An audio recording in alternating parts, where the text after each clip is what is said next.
just like the chairman of the area council said. Today, you go to Igu, you go to Oshafa, the two new police divisions, by the grace of God, at least by May, the contractors would have handed over those two new police divisions. And that, of course, is to enhance security in Buhari.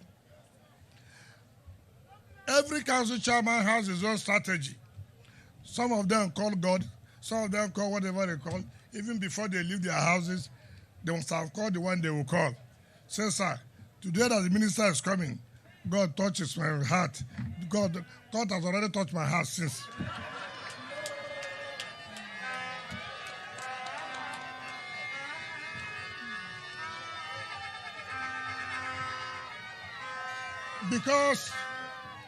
Because we have said in 2025 budget, every area council must have at least one road. Every area council for 2025 financial year. So you have said about two. We will not give you two. You take one, we will take one. So choose the one that is more important to you. But from the way you said, it's like extending from Tokolo to Kawu appears to be very important.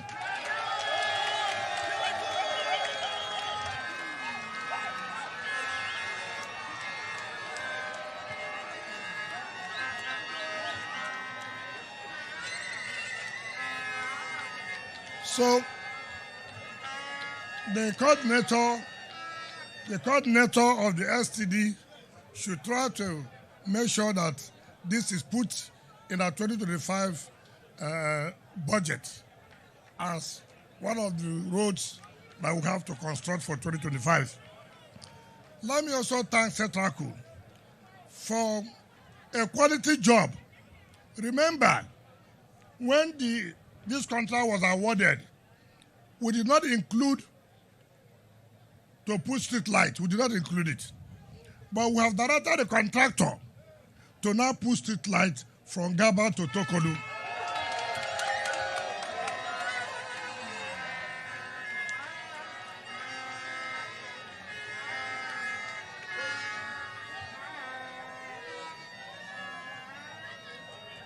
So let me thank Setraku. When I asked them when this job was to be awarded, I asked them, are you sure that you are going to complete this project on time? They said, well, if the funds are made available. And I told them, in our own time, funds will be made available for any job we are doing. And they kept to their words, and we kept to our words too. They can see that we have paid. If not, this road wouldn't have been completed. Very beautiful road. I even thought that we would have done this ceremony in the village there. I didn't know why the chairman chose to do it here. I thought we should have gone to the village. Maybe he doesn't want us to see his village. That's where he's from, you know. But since we are going to do from Tokolu to Kawu, I will still see your village. You cannot run away from it. Like I said, the Honorable Minister of State and my humble self and our team will continue to thank Mr. President for giving us the opportunity to be part of this history-making. To be part of this history-making epoch. That today, the satellite towns are seeing the impact of government. They are seeing that, yes, indeed, there's a government working in FCT under the leadership of the President, Federal Republic of Nigeria. We're happy that he gave us the opportunity to work with him to be able to be his full soldiers in delivering these key projects. And we also thank the traditional rulers who have made sure that there is peace in their domain. We thank the youth who have supported the company to make sure that this project was completed on time, on record. It is important that you owned up this project, and all of us have gathered here today to say we are happy, we thank God Almighty. On this note, let me therefore invite the Honorable Minister of State and our dear leaders to join us as we commission this Gaba, Tokulu Road, to the glory of Almighty God. Thank you. Even though I no go fit to contest, you don't do one before, you go still do one again. Oh, for FCT, I say FCT, yeah. Anywhere you go, tested and trusted. You've done it before, you are doing it again, yeah. Amami yo, amami yo, amami yo. Oh yo yo yo yo yo yo.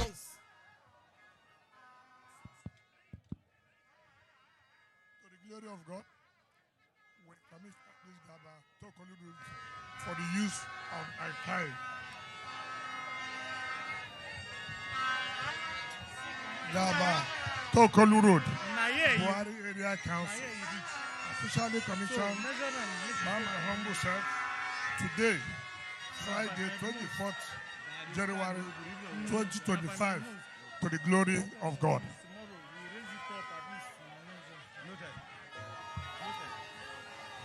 We request a group photograph now, real quick. A group photograph with the Honorable Minister, the Contractor, Minister of State, and all stakeholders. The official group photograph, real quick. The Minister has commissioned this project and will now take a group photograph.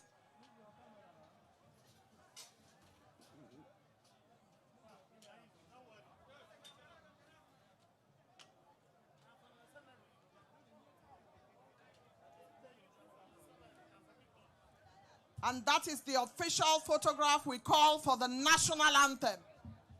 The newly constructed Gabo Tokolo Road with 2 span river bridges in Buhari Area Council is now completed. Please make your pathway for the Honorable Minister to make his way to his car. Please allow the Minister to make his way to his car at this point. Thank you very much indeed. Thank you, Honorable Minister. This event stands closed.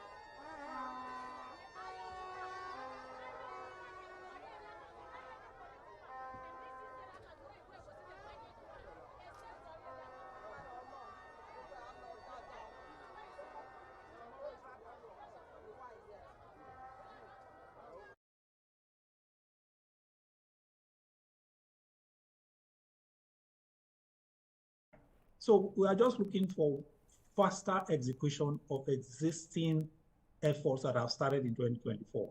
There are no other magic solutions that have not started that will make a difference. We just want a lot more speed in what is being done now. That's really the essence of the message. Structural bottlenecks, especially in the non-oil space, and industrial growth and building export capacity is something that many are also talking about. For me, yes. I followed activities of the Nigerian Export Promotion Council, but in recent times, it's not been the way it used to be, like in those days of Mr. Awolowo and Dr. Ezra that has been there. At this time where we're supposed to position ourselves for the African Continental Free Trade Area Agreement, do you think we are doing enough as a country? Yeah, I can say that because we work closely with the council. In the last quarter of last year, the first shipment of goods under the AfCFTA from Nigeria was done to 10 African countries. We were there. And since then, a lot of shipments have gone under the AfCFTA. As recent as last week, the shipment of goods from Nigeria arrived in Kenya, and some shipments have gone to countries like Uganda, Egypt. So yes, the media blast has not continued, but concrete action has continued. The exports are now moving to a couple of countries. And we expect that to grow as a lot more companies have gone through the process, the FCFTA process, and they have been signed on, got the necessary approvals from the Export Promotion Council.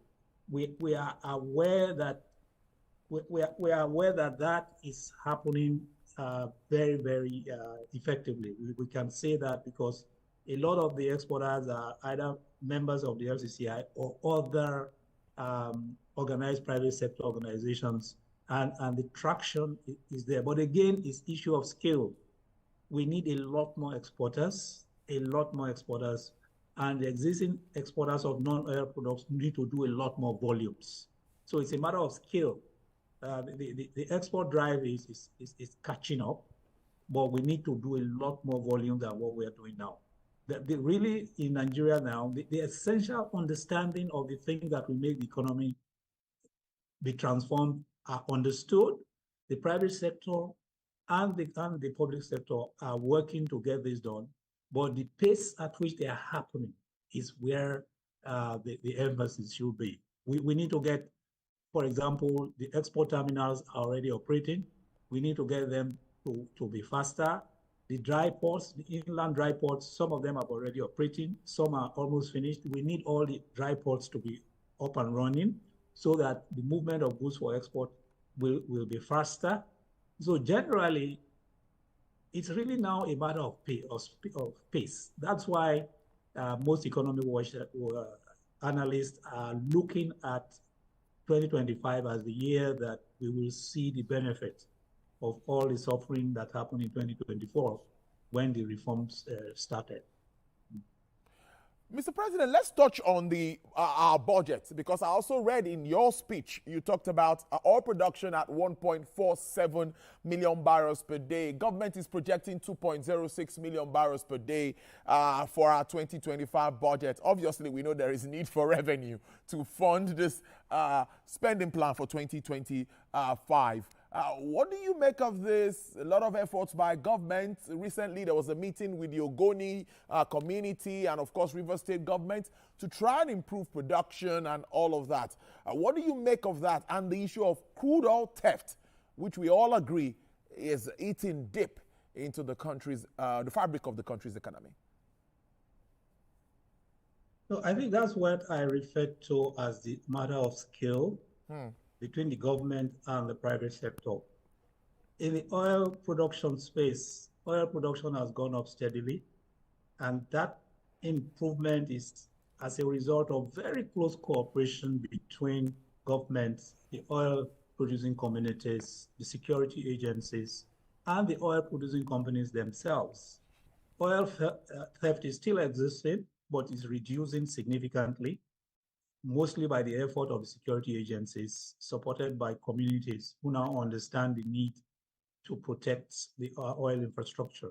So that process is part of the general trend of our learning from what happened in 2024 and finding solutions. The meetings between the Ogoni community and all other stakeholders is not an isolated event. Similar events, consultations are going on all through the oil producing communities. You know, under the PIA, we have the host community trust funds. Almost every host community now have a trust fund where the funds are now being provided, not only provided, but carefully managed to begin to implement significant community development projects. Significant in the sense that the communities have a say in what projects are done. They are part of the trustees and the rest of the governance structure that ensure that those projects are relevant to the community needs. So you are beginning to see a gradual improvement in community relations in the oil producing, all of them across the Niger Delta. The incidences of community clashes are reducing, and we expect that to happen because they are now very well laid out structures. The foundation of that are the host community trust funds, which every community now has, and a culture of consultation between communities and all the oil producing companies. That culture has continued to be nurtured by the present government. So you are seeing fewer and fewer open clashes and community crises in Niger Delta communities. So that is why we are seeing the increase, and we expect all these efforts of consultation to consolidate on top of the divestment by the international oil companies to Nigerian oil companies in these same communities. The Nigerian oil companies are closer, they have a deeper understanding of the communities, and the communities are able to communicate, of course, much better with them. So we see a lot more prospects for increase of production to the 2.1, possibly more than that million barrels per day as the year unfolds.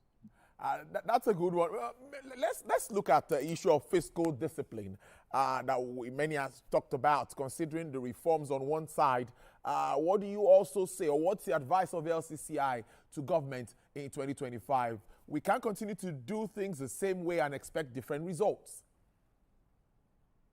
We definitely cannot. And that's why we emphasize that all the projections of rapid growth this year, whether it is 5.5 or 6.4 that government is projecting, or NESG or LCCI are projecting, are all based on certain fundamentals. Yeah. One of the first fundamentals is fiscal discipline. It's extremely important that we begin to see leadership by example when it comes to fiscal discipline at the federal government, at the state governments, at the local governments. All tiers of government are now getting a lot more funds, and we require very, very significant improvement and very, very transparent adherence to basic governance principles to ensure that, as you have said, we don't do things the old way.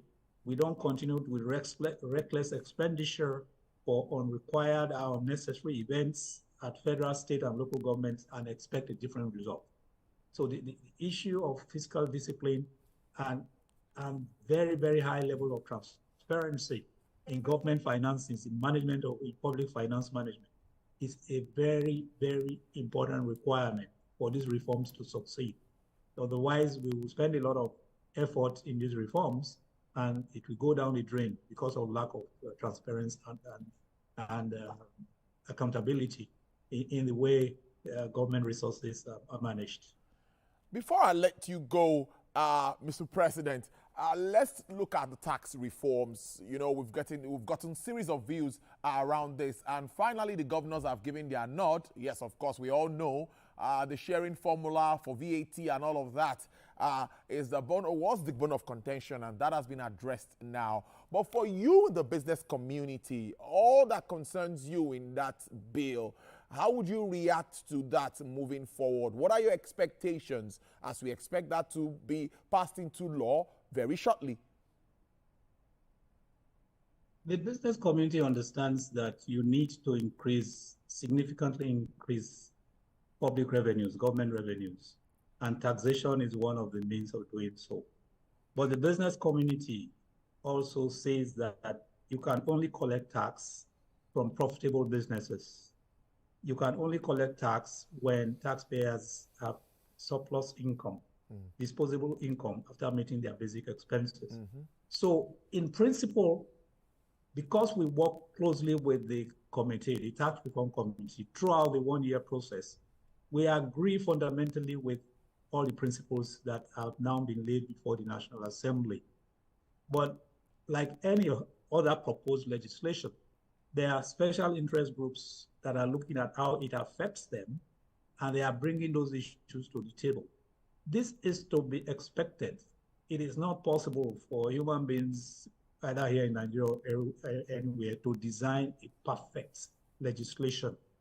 So the issues that are arising are expected, and there is a process of dealing with those issues.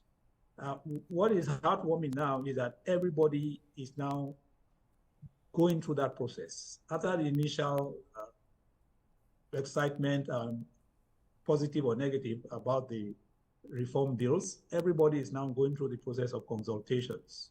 Everybody, the private sector, the labor movement, the politicians, the governors, everybody is now doing the necessary consultations. So at the end of the day, when the law is passed, we will get the best at that time, at the time the law is passed. The best collective wisdom and consensus is what will be reflected at the time the law is passed.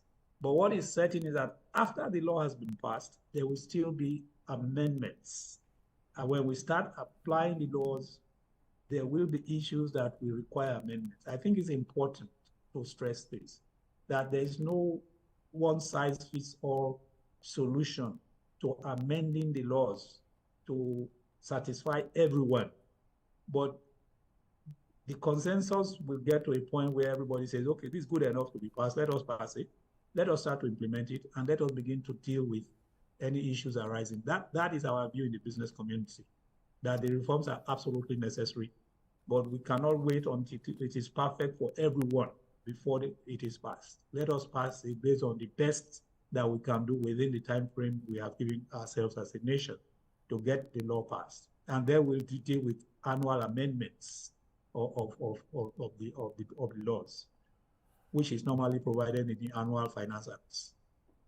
So, finally, on the outlooks, both the projections from the LCCI, from the NESG, from the World Bank, and all that we've seen, what is your outlook for Nigeria's economy?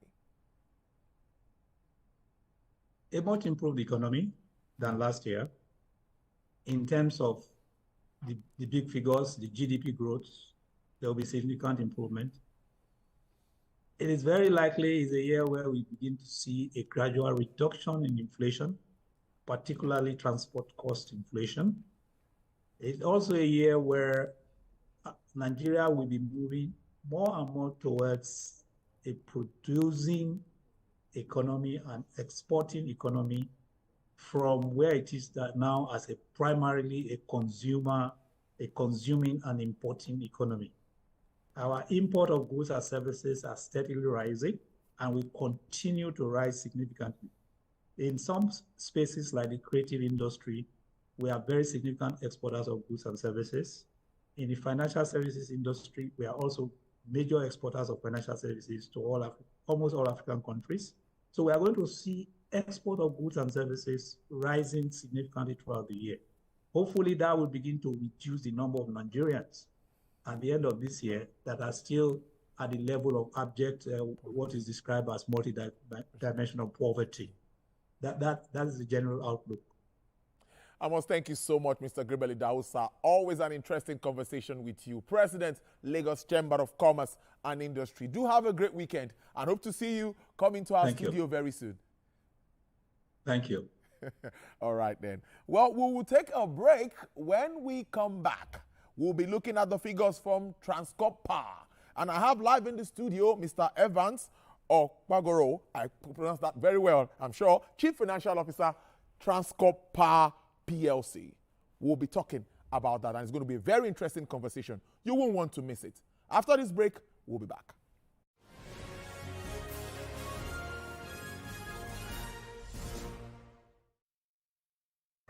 Hello, TVC Communications. How can I help?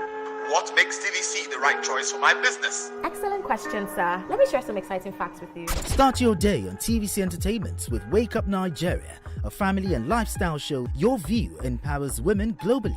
It's your view, let it count. Entertainment Splash delivers the hottest celebrity trends. On TVC News, we keep you informed with breaking news and in-depth analysis of events shaping the world. I will continue to speak the truth. TVC News at 7 and TVC News at 10 p.m. delivers the most important stories of the day. Max FM, your hit music radio station, captivates listeners daily across Lagos and Abuja, making every commute more enjoyable. Adaba 88.9 FM is not left out, as it is the voice of Southwest. And on TVC Digital, we reach to million viewers daily. All together, pulls in over 17 million viewers daily. Contact us on 0707-272-8338 or marketing at tvccommunications.tv. Partner with TVC Communications today. Let's grow together.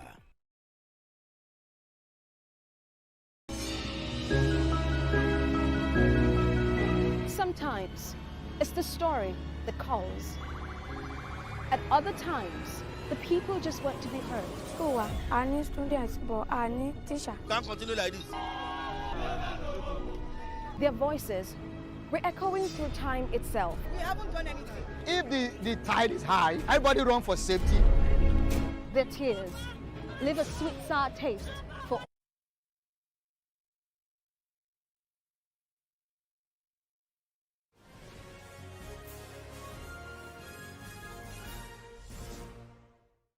All right, thank you so much for staying with us. You're still watching Business Nigeria. Transcorp Power PLC, one of the subsidiaries of Transcorp Group, has hit significant milestones in financial performance for the fiscal year 2024, signaling growth in revenue and profitability. The power company, in its latest audited results submitted to the Nigerian Exchange, reports a 115% increase in revenue and a 165% growth in profit after tax, demonstrating strong operational and strategic execution. The report shows that the company's gross profit grew by 89% from 75.4 billion naira financial year 2023 to 142.2 billion naira financial year 2024. It also shows that return on assets increased from 13.53% in 2023 to 20.17% in 2024.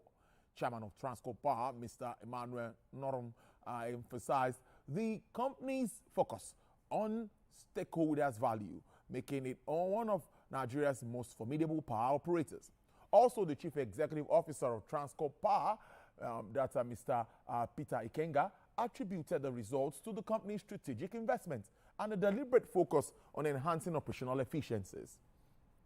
With me in the studio, live is the Chief Financial Officer of Transcorp Power PLC, Mr. Evans Okpogoro. Good afternoon. It's good to have you here. Good afternoon. Good to see you too. Thank you so much. Yeah, I think we should start with this impressive performance, like I said in my figures. 115% increase in revenue and 165% increase profit after tax. Now, what specific strategy and investment contributed to this, let me say, record-breaking performance? Yes, good performance indeed. But before we go into the numbers, just to take a step back, right? Transcorp Power has a total capacity that is 7% of the national grid.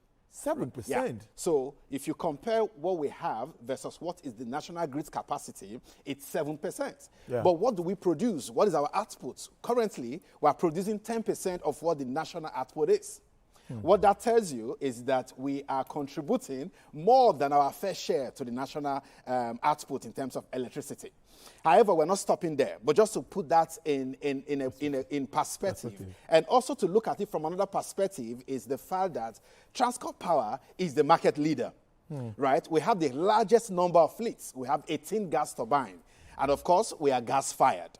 And the numbers you just read out, 115% growth in revenue, didn't just happen today. That has been our track record over the last years. Year on year, we continue to grow in terms of our performance.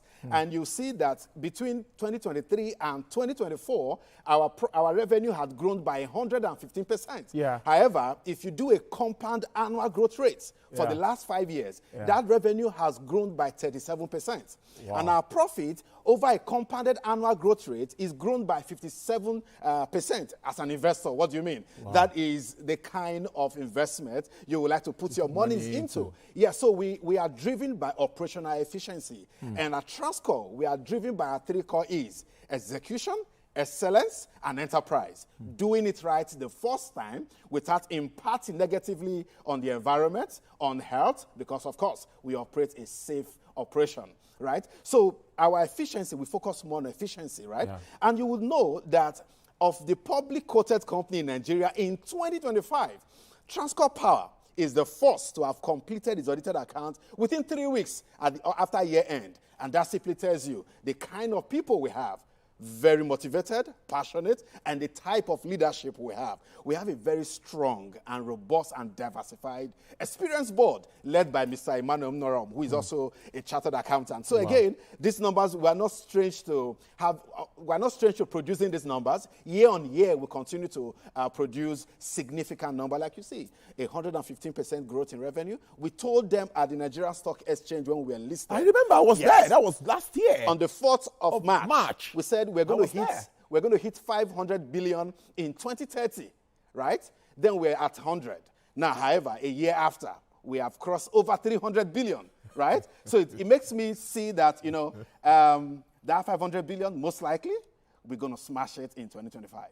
That's serious. So you can say the focus on operational efficiency has really impacted the overall financial stability. That's and that's what we are seeing. You agree with me? Correct. Wow. Correct.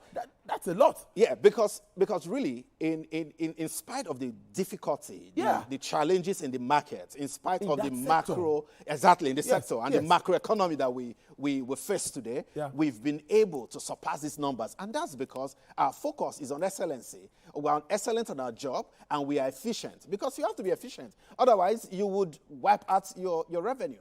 And that's what you're saying. We have to operate efficiently. With the complete repayment of the USD loans and, of course, significant reduction in the gearing ratio, now, how has this improved the company's financial flexibility and, of course, positioning it for future growth?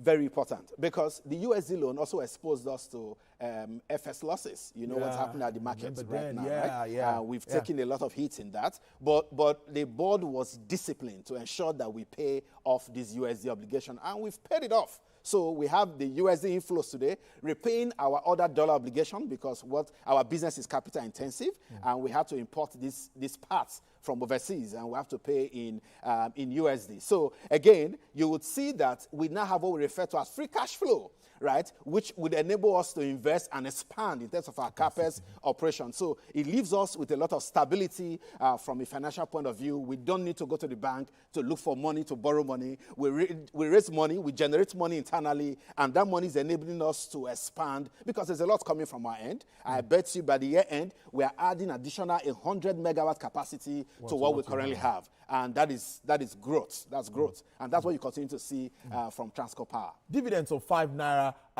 per share. How does this reflect your commitment now to rewarding your shareholders? Ironically, at the last AGM in Abuja, the shareholders, we paid 3 naira 13 kobo, right? And precisely 3 naira 128 kobo, right? And the shareholders were praying that in the next AGM, we're going to pay 5 naira.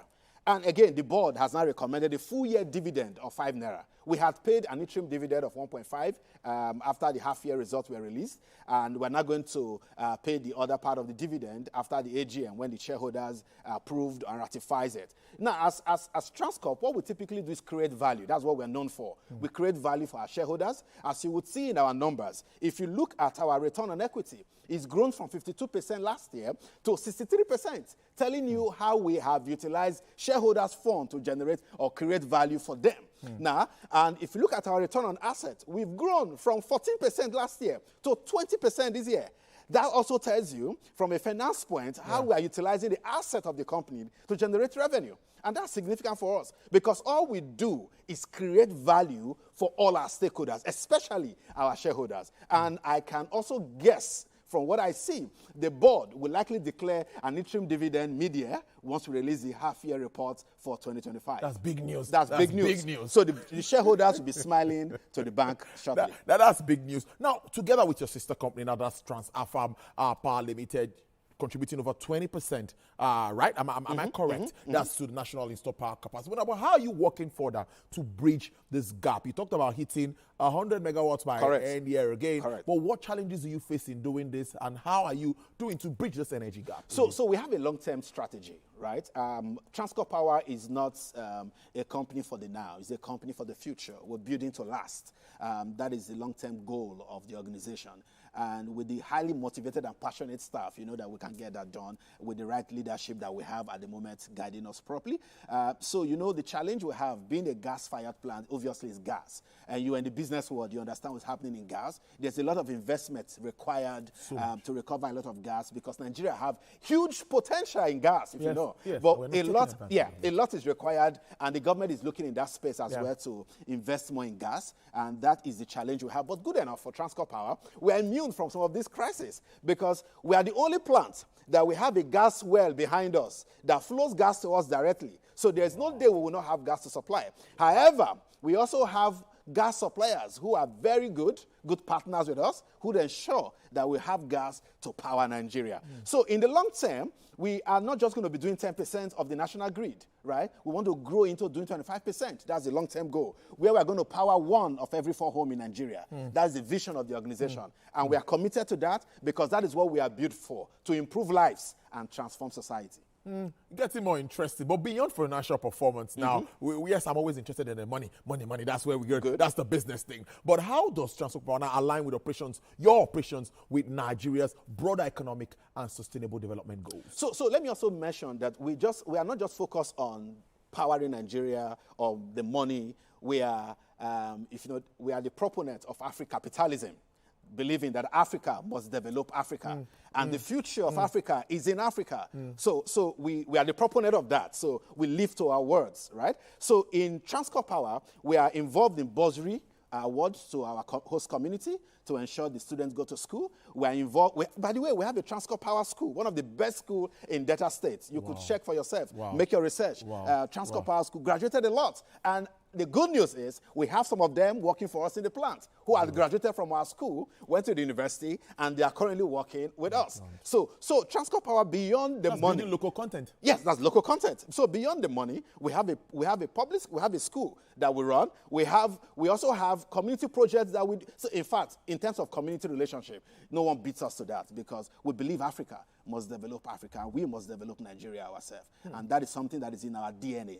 We hold that dearly. I know Mr. Lumino doesn't joke with that when it comes to Thank African you very much. Let's look at those challenges. We didn't touch on some of them. There are some challenges also, at least in executing all of this. Can we talk about them and how you're trying to address them? Yeah, so the challenges around of course, you understand the macroeconomic challenges that we have. But in dealing with the community issues, I will tell you we have 3 host communities, and they are very friendly, very friendly. In fact, it will be, I don't want to say it because I'm on national TV, they are more like our security. You cannot come there and do anything. The community protects us. We have a very good relationship with the host community. And by the way, I'm from that region as well. And there's no better way to discuss CSRO when the chief finance officer is from that place. So there's no better way to explain it. Interesting stuff. Let's look ahead now. What's your long-term vision for Transcorp Power, of course, and how do you plan to maintain consistent growth across financial and operational metrics? So like I did mention that our goal, we are built to last. The long-term goal is to power 1 in every 4 homes in Nigeria, meaning that we are going to account for 25% of Nigeria's electricity need, right? And how are we going to do that? At the moment, there are short-term plans and there are long-term plans. The short-term plan is to continue to recover capacity. I did mention, just so for your information, last year, we recovered 125 additional megawatts to our capacity, projecting us and preparing us for this financial year. Now, before the end of the year, the board is committed to returning additional 100 megawatts. So those are our short-term goals, to recover additional capacity. But the long-term goal, you will see us go into other spheres of electricity, like the renewables, the likes of the hydros and solar. That's the long-term goal. But we are gradually coming in that space, and you will begin to hear more from us as we progress along in that space. But bear in mind that the goal for us is to power 1 in every 4 homes in Nigeria. That is it's huge. It's huge. It's audacious because that's what we are. We have a very aggressive growth agenda. Yeah. Interesting stuff. So what more do you think Nigerians would like to know about your moving forward, your shareholders and all? What more would you like to tell them? I've had shareholders, after the results were published, I've had shareholders call me. They want more of the shares. And by the way, if you do not have our shares, you should go get. Because very soon... It's available for It's available if you I could give you a stockbroker's details that you connect with. Because very soon the prices will be all over the roof, right? Wow. Because the market is beginning to see the value in Transcorp Power. The market is waking up to it because less than 12 months. Yes, less than 12 months. Yes. And we have an exponential growth. We are prepared for this year as well. From what we've seen already, for what we see already, we see us hitting that 500 billion. As the CFO, I can say that clearly. I see us hitting that 500 billion by the end of this year. You've heard it from the money man, the CFO, Chief Financial Officer, Transcorp Power PLC, Mr. Evans Okpogoro. Thank you so much. Thank you for being on the show. Such a nice time to talk to you. Yes, so thank you so much. We'll see again. All right, we'll see again. Thank you. I have so many things to talk about. Well, we'll take a break. When we come back, of course, We'll still be discussing more on Business Nigeria. Don't go away. It's your show with Olulokwe Ogujobi.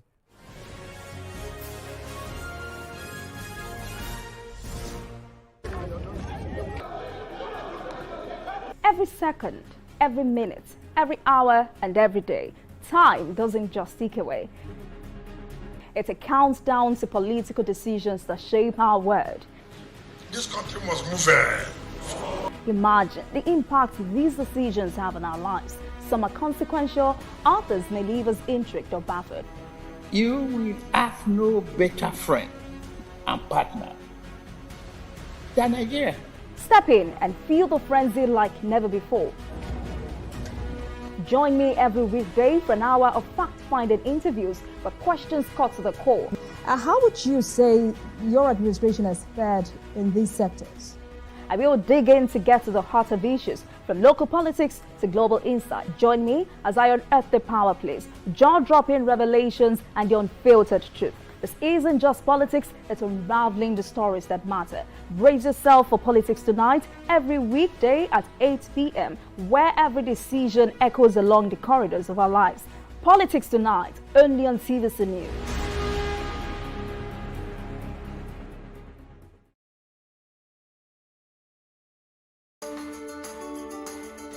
There is always more to a story than the screaming headline. The part of a story that is not told casts a shadow.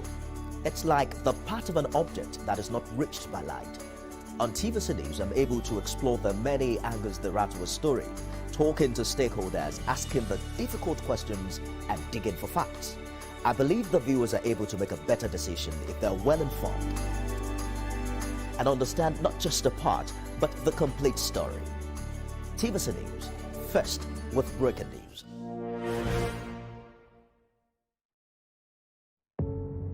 Doubt and fear doesn't occur at the canvas, it shows in the canvas. It shows the conation of raw earthen material slabbed, stroked, and molded at a pace provided by the doubt and fear. Every move way in the struggle of one to the other, merging the past to the present, brushstrokes of colors seen but not known. For when the wailing stops, the pieces settle down in abject beauty, erected for a century of a century. Speaking, advocating, protesting as the arts are meant to be.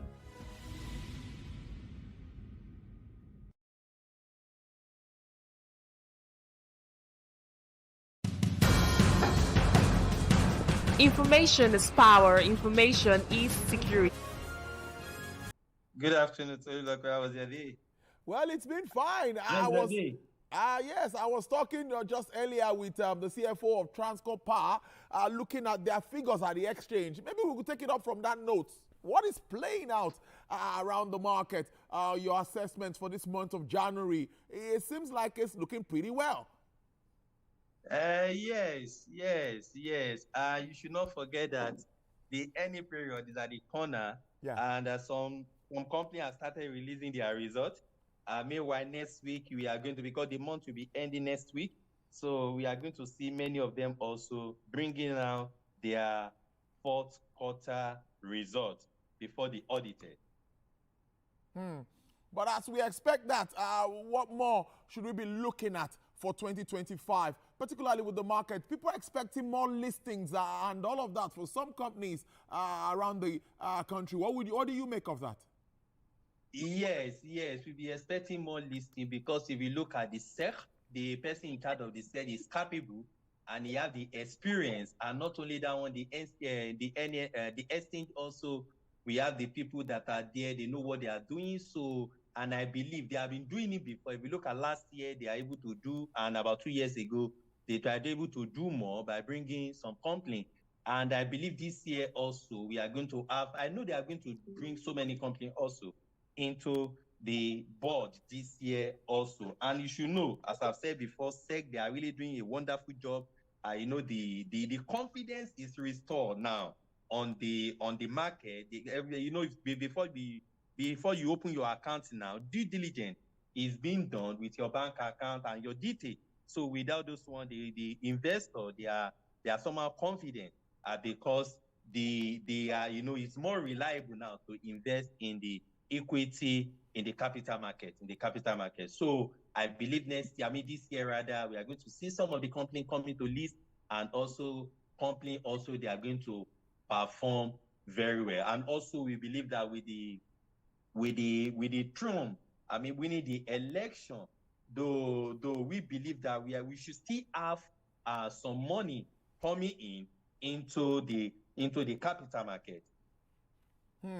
So finally, with regards to the figures for today, what do you make of trading, and which sectors do you think is attracting investors fancy? Well, let's say at this time, what sectors do you think we need to put our money in if we are to advise those that have this hot money to bring to the market?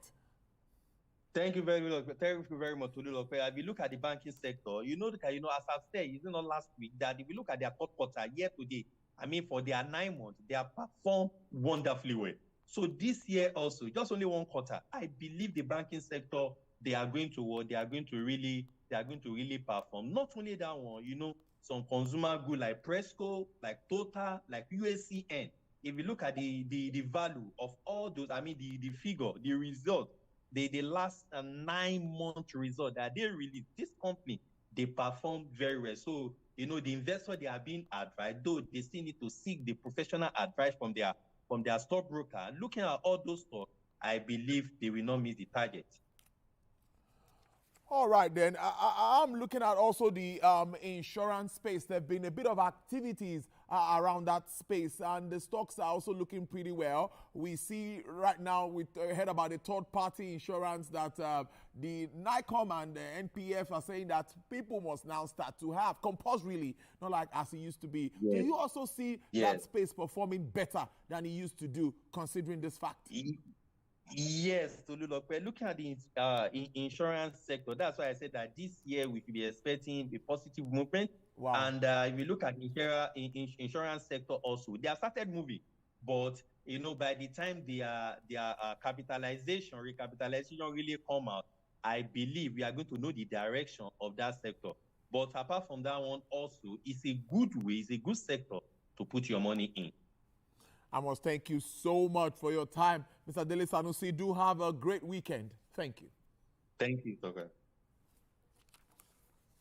All right, let's take you outside our shores. Global shares rose today, buoyed by the prospect of a softer stance on tariffs in China and lower U.S. rates following comments from President Donald Trump, while the yuan firmed after the Bank of Japan delivered unexpected rate hike. The yuan strengthened to 154.86 per dollar in volatile trading, shy by of a 1 month high it touched earlier this week. While the Nikkei was flat, European markets are set to join the party, with Eurostock 50 futures up 0.48%.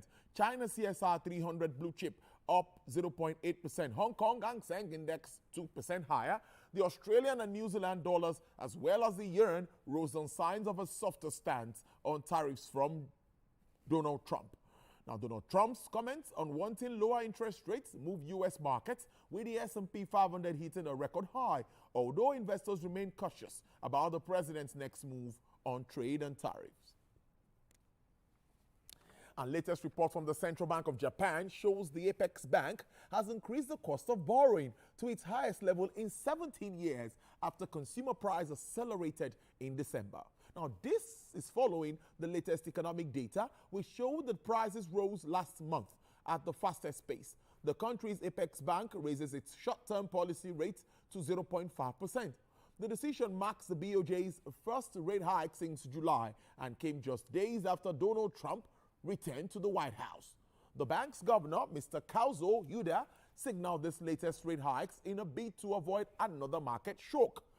Now, the report also shows that core consumer prices in Japan increased by 3% in December, year on year, marking the BOJ's first rate hike since July.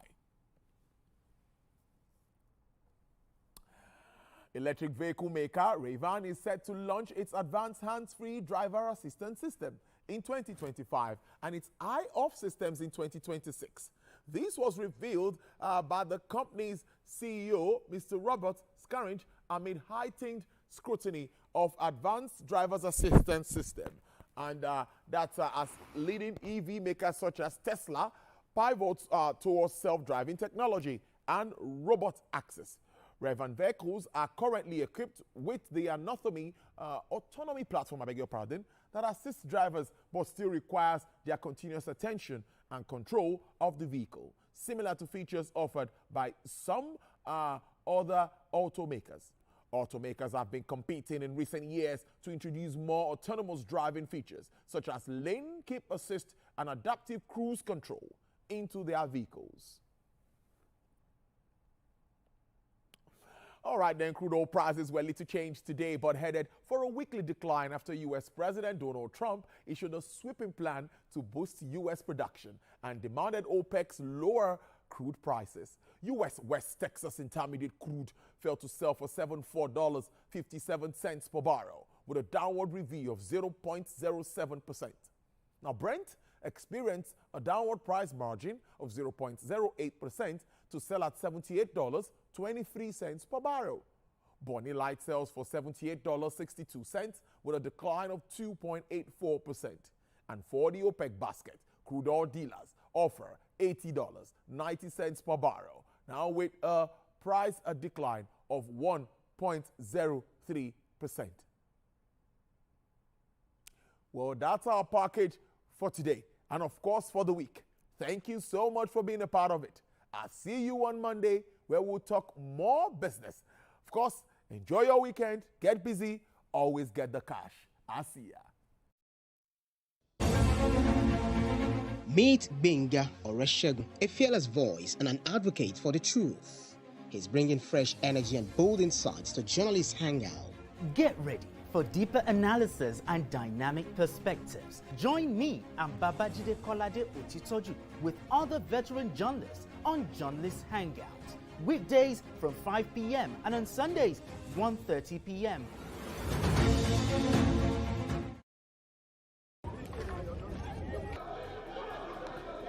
Every second, every minute, every hour, and every day, time doesn't just tick away.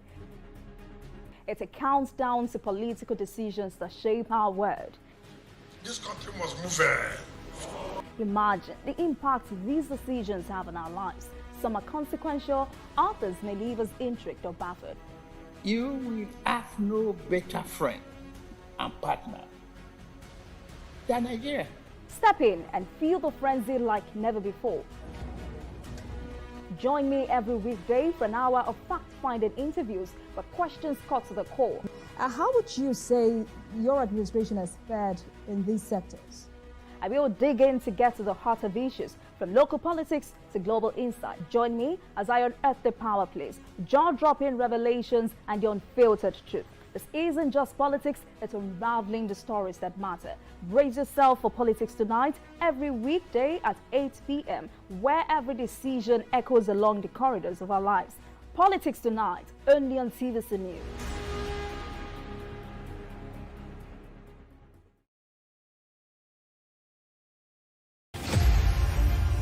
Kolishashla Mandela was born into the Madiba clan on the 18th of July 1918. He got involved in politics in 1942 as he helped to form ANC Youth League. He was married to Evelyn Mays and they had 4 children. Mandela was arrested in a countrywide police swoop on 5th December 1956, which led to the 1956 treason trial. Before the end of the treason trial, he wrote to Prime Minister for vote to include a national convention on a non-racial constitution, and failure to adhere would result to a national strike.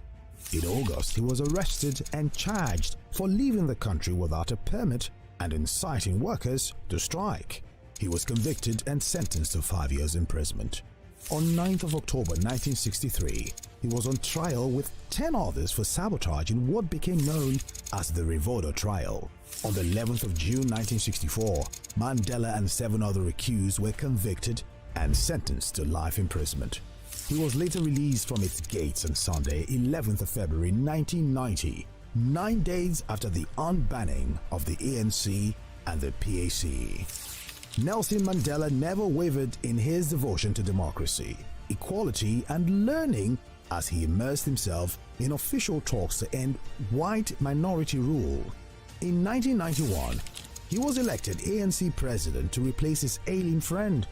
Oliver Tambo.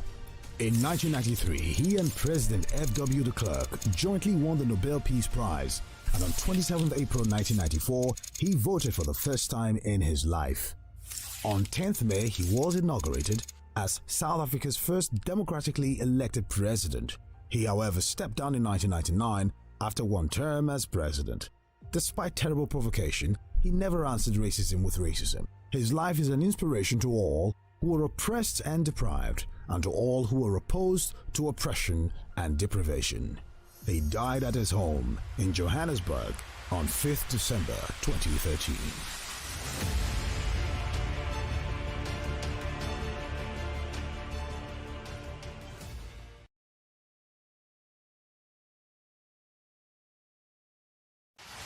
Keep up with innovative, revealing, and groundbreaking happenings in the world of brands and brand builders in Nigeria and across the globe. Share their views and ideas on the business and challenges of advertising, corporate affairs, media strategy, and the unfolding, exciting world of digital marketing. Join the trendsetters and key decision makers as they shape opinions and project into the future of the marketing landscape for 30 exhilarating minutes on this channel. Stay ahead, be thrilled to beat, be marketing savvy with Marketing Edge on TV, promoting the brand idea. Good morning, Marina Station and all the passengers. Efficient, it's comfortable. This development will go a long way in reducing congestion and emission. The trains are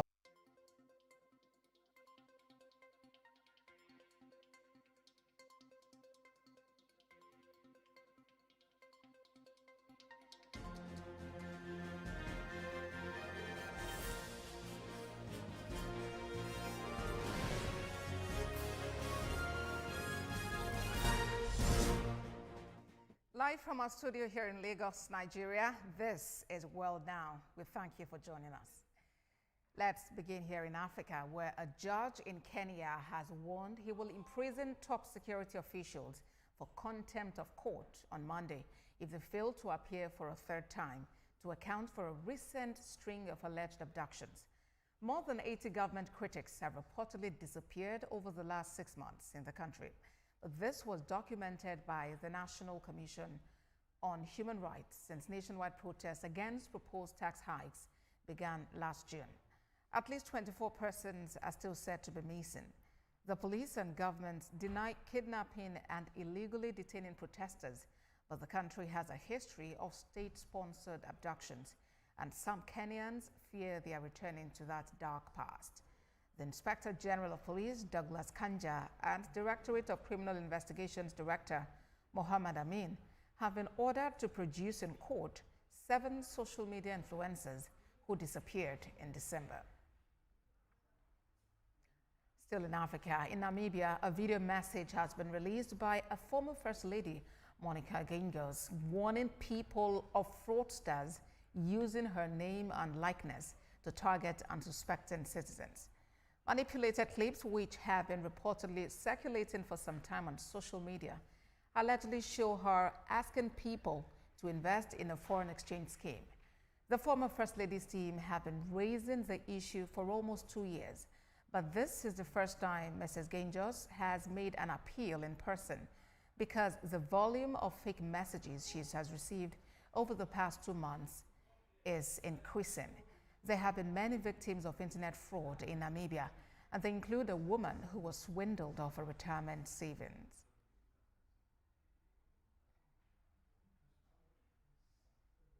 Elsewhere, after previously threatening sweeping action on the world's second biggest economy before his inauguration, the President of the United States, Donald Trump, says he would rather not impose tariffs on China.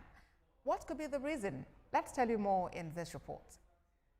In fact, with President In an interview, the U.S. President Donald Trump boasted that tariffs are the one very big power America has over China, and he sees sanctions as key diplomatic tools to get a done deal. He has stepped down on the imposition of 20% tariff on Chinese goods coming into the United States. We've been having massive deficits with China. Biden allowed it to get out of hand. He's $1.1 trillion deficit. It's ridiculous. And it's just an unfair relationship. And we have to make it just fair. We don't have to make it phenomenal. We have to make it a fair relationship. Right now, it's not a fair relationship. In reaction, the Chinese Foreign Ministry in its daily briefing says there will be no winners in a trade war, and China is ready to talk to the US to handle differences properly. During President Donald Trump's first term in the White House, he traveled to China to ask for President Xi's help with North Korea and its weapons-loving president. This time, there are speculations he could ask for President Xi's assistance with the Russian leader to end the war in Ukraine. Mr. Trump has told business leaders attending the World Economic Forum in Davos, Switzerland, in a video speech that China has a great deal of power over the war between Russia and Ukraine. He said Thursday he will meet with the Russian president, quote, soon. We look forward to doing very well with China and getting along with China. Hopefully China can help us stop the war with, in particular, Russia, Ukraine. They have a great deal of power over that situation. And we'll work with them. And I mentioned that during our phone conversation with President Xi. And hopefully we could work together and get that stopped. Tremendous amounts of money are being spent on nuclear, and the destructive capability is something that we don't even want to talk about today because you don't want to hear it. It's too depressing. So we want to see if we can denuclearize, and I think that's very possible. And I can tell you that President Putin wanted to do it. He and I wanted to do it. We had a good conversation with China. They would have been involved. Meanwhile, a U.S. judge has temporarily blocked President Trump's order to change birthright citizenship, which was scheduled to take effect in February. Kennedy, Senator Robert F. Kennedy. President Trump has also ordered the declassification of files relating to the deaths of John F. Kennedy, Robert Kennedy, and Martin Luther King Jr. as part of another set of executive orders. And in another move, the U.S. president has pardoned anti-abortion activists ahead of a March for Life rally. For more on the withdrawal of the imposition of tariffs on China and other developing stories from the U.S., especially following Donald Trump's inauguration, I'm now being joined by a Republican and former candidate for the Texas State House Representative, Professor Napoleon from Dallas, Texas, in the U.S. Good to have you join us, Prof. You were quite confident Donald Trump would win the election, and on Monday you attended his inauguration. 5 days on, how does it feel? Thank you so much. Thank you very much. We had it before during the campaign. I made it very clear that he will win, and he did it. So very historic. Of course, as expected, this is nothing new. I mean, we prepared for this. It's not a surprise. So the inauguration went very well, as you can see, and he stepped into it right away. He has started. We feel good. All right, then. And since Monday, when the president took the oath of office, he's granted a series of pardons. Talk about the almost 1,600 people convicted of the January 6th insurrection, and more recently, 23 anti-abortion activists. What's your take about these flurry of pardons we're seeing? Well, as you know, this is he's not the first to do this. It's historic. Every new president in United States come in with a vision, and because they are on a mission. Trump didn't do what nobody had done before.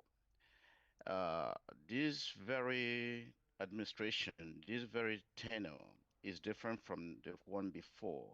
The past, during his 2016, he wasn't really truly prepared, but now he is prepared. He has studied America, he understands America. See, he's dealing with America's problems. He's a game changer. And if you recall during the last interview, I mentioned that Trump is not a babysitter. He's not coming to babysit America. There's a reason why we gave him the opportunity to rule again. And this is the reason. So he's looking at all these areas of needs, and he's putting up executive orders. But mind you, every executive order signed doesn't mean that they will take effect immediately. Every order signed, there is a department and a unit responsible for that that will oversee it. And of course, you have the Congress also.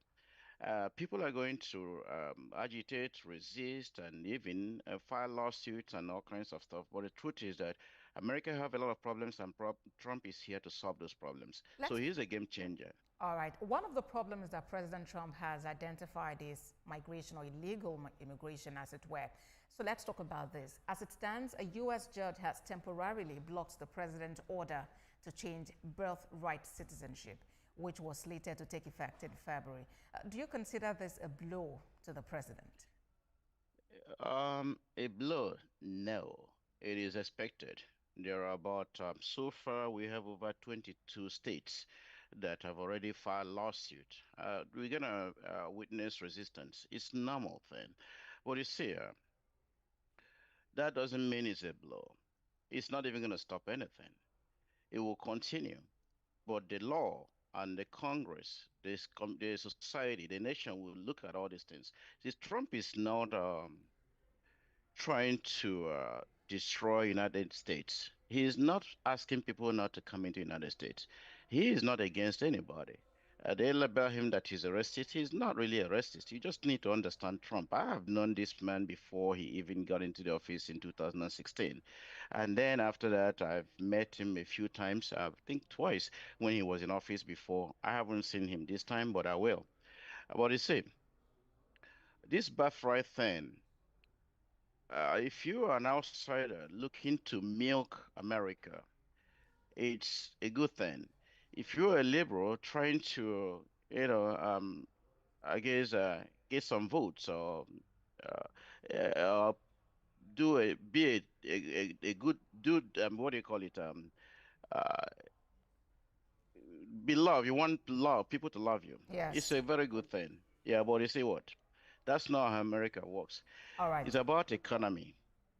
It's I hear affecting you. United States. I hear you on that, Prof. But let's talk about the strategies being, adopted here. Already, the mayor of Newark in New Jersey has actually criticized an immigration raid that he says was carried out in his city by federal authorities without his permission. The president appears to be facing an obvious backlash, don't you think? Of course, there will be backlashes. We know that. But at the end of the day, we're looking at its impacts on United States economy. A person that is not an American citizen, a man and a wife, located in a different country, let's say Nigeria, comes to United States to give birth here and takes the child back home to Nigeria. That's okay. All right? Then the child is considered American citizen. But the parents are not paying taxes here. They're not contributing to the economy here. The child returns here when he turns 18 or 16 to start college here. He gets a lot of federal government financial aid grants. There was no contribution to the economy. So this is sucking America dry. And Trump looked at it and said, no, this is not how to run a nation. And mind you, it's not only America. There are several nations, even Japan, Germany, China.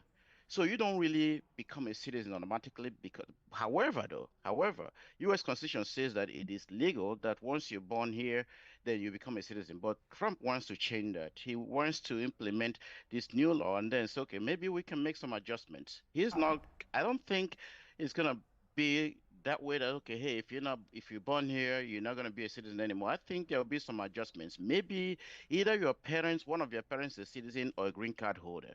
I think there will be some adjustments. But then, Prof, don't you, because now it's beginning to look like a case of putting the horse before the cart, why not lay these processes out first? Why not do the consultations first before going into it? Trump doesn't work that way. He's a game changer. He's starting a conversation. He knows what he's doing. He wants to push it. Think about it. Everything he's writing, he just tells you, this is what I want, this is what I want.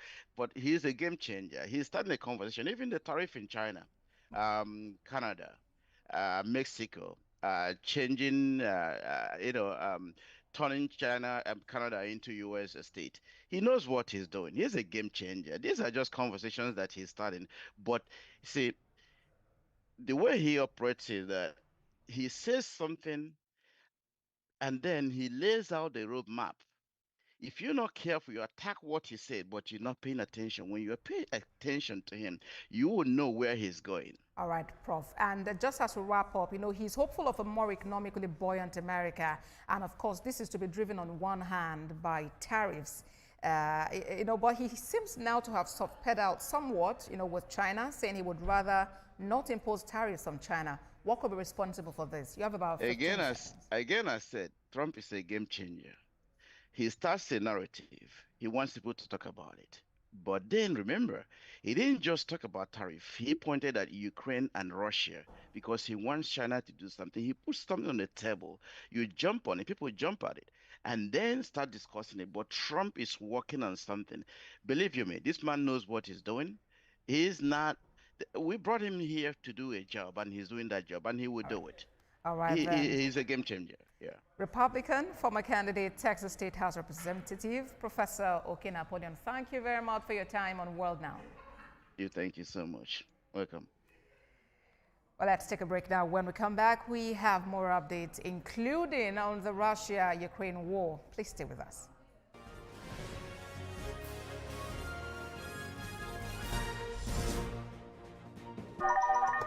Hello, TVC Communications. How can I help? What makes TVC the right choice for my business? Excellent question, sir. Let me share some exciting facts with you. Start your day on TVC Entertainment with Wake Up Nigeria, a family and lifestyle show. Your view empowers women globally.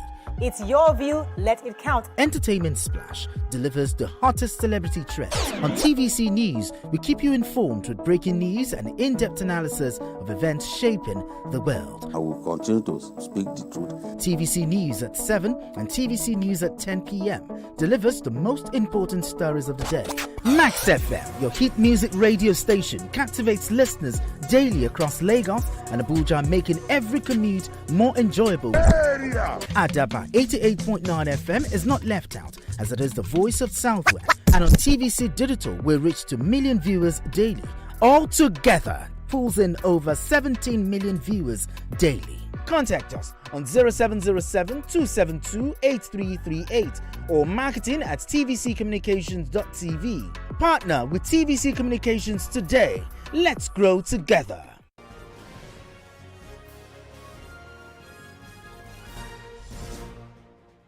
Many thanks for staying with us on World Now. Russia says its forces have shot down more than 120 Ukrainian drones in an overnight attack. A statement issued by the Russian Defense Ministry says 124 Ukrainian drones were intercepted overnight across 13 Russian regions, with the majority of them destroyed in the Bryansk region with shared borders with Ukraine. However, the region's governor, Pavel Malkov, says a residential building was damaged during the incident. Russia has allegedly confirmed that an oil refinery in the Bryansk region was partially damaged in the process and has ceased operations.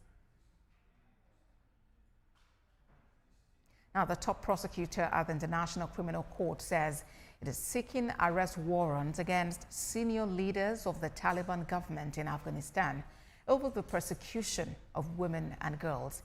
Karim Khan says there are reasonable grounds to suspect the Afghan Supreme Leader Haibatullah Akhundzada and the Chief Justice Abdul Hakim Haqqani bore criminal responsibility for crimes against humanity on gender grounds. The International Criminal Court investigates and brings to justice persons responsible for genocide, crimes against humanity, and war crimes. It intervenes when national governments cannot or will not prosecute. The judges will decide whether to issue an arrest warrant against the senior leaders of the Taliban government in Afghanistan. Now, let's give some attention to educational matters. The United Nations General Assembly proclaimed 24th of January as International Day of Education in celebration of the role of education for peace and development. Well, this because education is declared a human right of public good and a public responsibility. The right to education is enshrined in Article 26 of the Universal Declaration of Human Rights. The declaration calls for free and compulsory elementary education. The Convention on the Rights of the Child, adopted in 1989, also goes further to stipulate that countries shall make higher education accessible to all. The United Nations is emphatic on education development because it offers children a ladder out of poverty, a path to a promising future, and informed leadership of nations when they emerge leaders. But about 244 million children and adolescents around the world are out of school. 617 million children and adolescents cannot read and do basic math.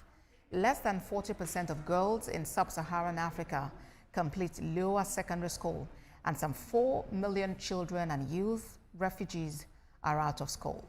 The UN says their right to education is being violated, and this is unacceptable. Well, let's now talk some more about this. And joining us on the International Day of Education is the Education Advisor for Plan International Nigeria, Toby Ransom, who joins us now from Abuja, Nigeria's Federal Capital Territory. Good to have you join us at this time. This statistics coming from the United Nations is quite worrying in some quarters. But does it bother you that despite being a human right, that about 18.3 million children are actually out of school in Nigeria? Yes, hello Abosede, it's good to be here.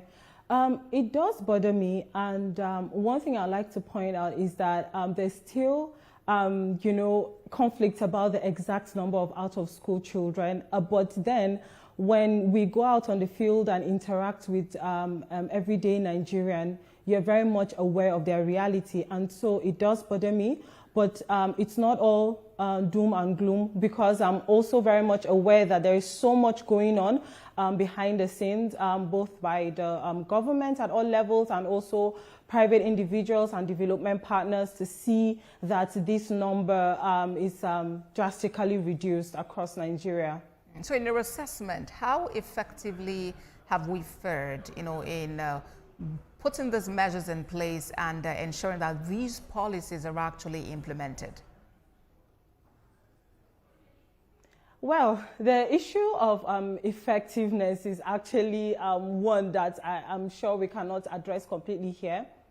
But like I mentioned, there's so much going on. Implementation of policies has been one of the major challenges in actually addressing the issue of the large number of out-of-school children. There are ongoing work happening. We know that at the national level, we have so many of those policies. The challenge usually happens when at the state level, these policies are not either contextualized or adopted, and then also the implementation framework put in place. There's still work going on. The measures are not enough because the gap still exists. But more and more, we're seeing more interest. We're seeing more awareness being raised, by partners and even our government partners. So like Plan International being at the forefront of addressing the issue of out-of-school children through the Accelerated Basic Education Program, which is a national framework that was developed by the NERDC. So there's still some gap, and then more work needs to be done. So as we count down to 2030, when the Sustainable Development Goals are meant to have been met by, all countries who are signatory to it, what must we do as a country to boost our education system and take our children off the streets? Thank you for that question. Number one, all hands must continue to be on deck. So the challenge of education, or number of out-of-school children, and also the quality that we are providing to the learners already enrolled in school requires everyone to be involved. So we have the government, of course, we have parents, communities, private individuals, and everyone just putting our hands on deck. And then also, we must continue to implement adaptively. So as we continue to implement these existing policies, we also need to look and see where the gaps are and learn from them and quickly address them, right? And then we also need to look at learning or education that meets the needs of the different learners across Nigeria. So we're not just looking at Nigeria as a holistic or as a one unit, but Nigeria is such a diverse country, and then you have learners with different needs and different languages. So we need to start looking at the provision of education through those needs, where we're addressing the needs of the children, their backgrounds, and the likes of it. So that looks at the issue of inclusive and gender responsive education. You've spoken about gaps a number of times. Talk to us about the gaps that you personally, as an institution, organization, have noticed over time that need to be addressed. Okay, thank you. So one of the major gaps, of course, which you equally pointed out, is a large number of out-of-school children, and that is a case of access. Children do not have access to education, which could be due to different reasons, such as poverty, crisis or security, right? Availability of learning spaces, including formal and non-formal. And then another gap that we have, of course, is the lack of gender responsive education. So at both planning, budgeting, and implementation, where we do not have education, like education being provided to children, taking into consideration their different needs. So the needs of girls, the need of children with disabilities, the needs of children affected by conflict. And of course, another gap, again, a major gap for us is the presence or availability of trained teachers. We have trained teachers, but then the numbers are not enough to meet the needs of the children on ground. And just to quickly say that, I know that the federal government have the DOTS policy that is supposed to address that. That's the data out of school children, teacher support, and skills acquisition and development. Right. And when this is fully implemented and supported by everyone, then we would start addressing some of these gaps. Education Advisor for Plan International Nigeria, Toby Ransom, thank you very much for your time on World Now. All right. Thank you very much. Well, that is World Now. Thank you for watching. There's more on our website, www.tvcnews.tv. Follow us on Facebook, Instagram, and X at TVC News NG. We are live on YouTube at TVC News Nigeria. We have updates on WhatsApp at TVC News Nigeria. Thank you again for watching. Good afternoon.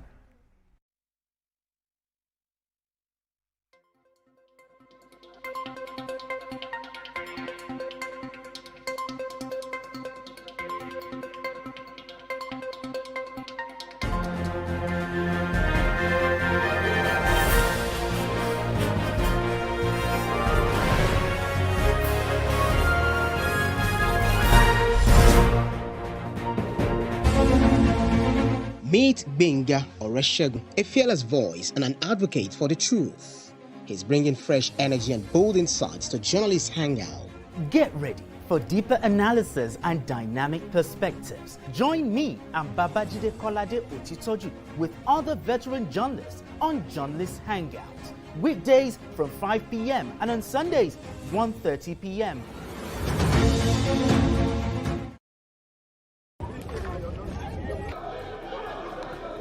Every second, every minute, every hour, and every day, time doesn't just tick away. It counts down to political decisions that shape our world. This country must move. Imagine the impact these decisions have on our lives. Some are consequential, others may leave us intrigued or baffled. You will have no better friend and partner than Nigeria. Step in and feel the frenzy like never before. Join me every weekday for an hour of fact-finding interviews where questions cut to the core. How would you say your administration has fared in these sectors? I will dig in to get to the heart of issues, from local politics to global insight. Join me as I unearth the power plays, jaw-dropping revelations, and the unfiltered truth. This isn't just politics, it's unraveling the stories that matter. Brace yourself for Politics Tonight every weekday at 8 p.m., where every decision echoes along the corridors of our lives. Politics Tonight, only on TVC News.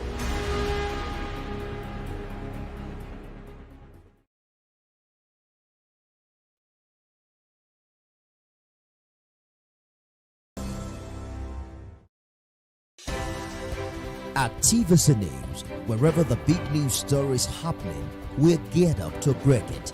TVC News, first with breaking news.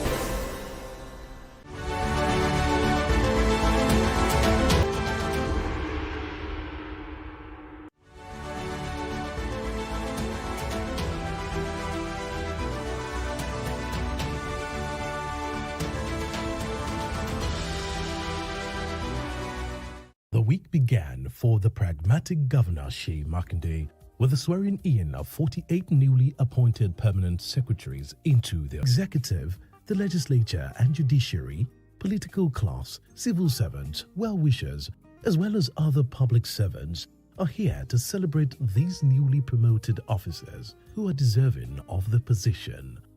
The oath of office and allegiance were administered to the newly appointed 48 permanent secretaries. That I will be faithful and bear true allegiance to the Federal Republic of Nigeria.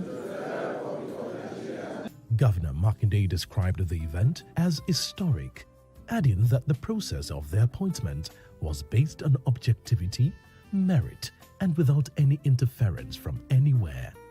The governor noted that the appointment of permanent secretaries in education and local government sectors was done to encourage and motivate people working silently and also to institutionalize the sectors in the service.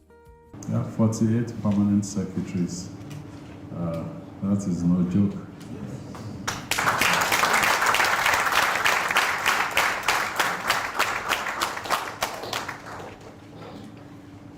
Well, those are vacancies that exist that has to be filled. We didn't play politics with it. This is majorly based on merit.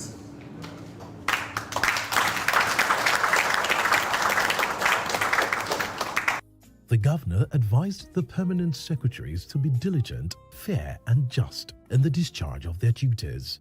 He congratulated the new permanent secretaries while he also appreciated the head of service, Mrs. Olubumioni, for handling the appointment processes diligently. So I want to say to you that please, this is just the beginning. This is not the end. Put in your best to justify the appointment. And also know that you swore to an oath just now to be fair to everybody. So don't forget that oath. And let me use this opportunity to thank the head of service.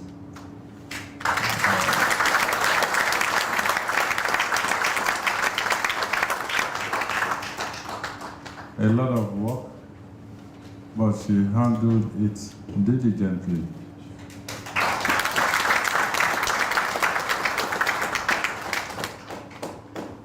When she came to me to say, okay, this is the list, I asked her a few questions. Those questions, she already anticipated them. And she said, well, yes, I knew you will ask this question, so this has been done, that has been done. I know, when they introduced her earlier, you clapped more for her than you clapped. Well, I'm not jealous. I mean, she deserved even more than that.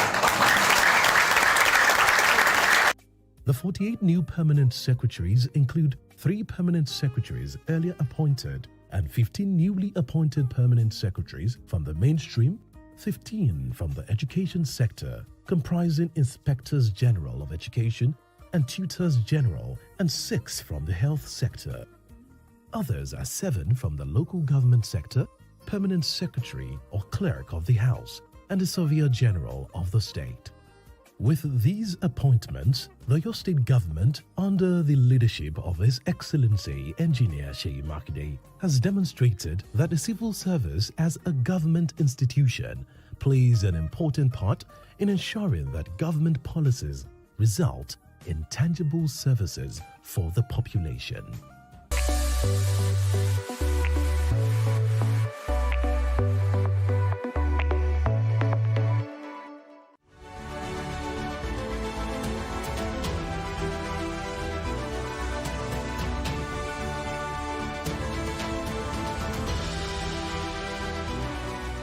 The ancient Oyo town in Oyo State made history again on the 13th of January 2025. The town had been without a monarch since the demise of the 45th Alaafin of Oyo, Oba Lamidi Olayiwola Adeyemi. The departed monarch was installed as the Alaafin of Oyo on November 19, 1970, succeeding Oba Gbadigeshin Ladigbolu I. On the 22nd of April in 2022, news filtered in that Oba Adeyemi had joined his ancestors at the age of 83, having ruled for 52 years, making him the longest reigning monarch in Oyo history.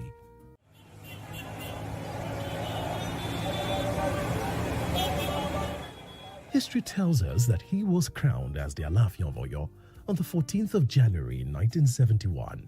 Precisely 55 years after the last coronation ceremony, a new Alaafin has emerged. But the process for the emergence of a new Alaafin was not rancor-free. There had been lots of intrigues and power play over succession to the throne.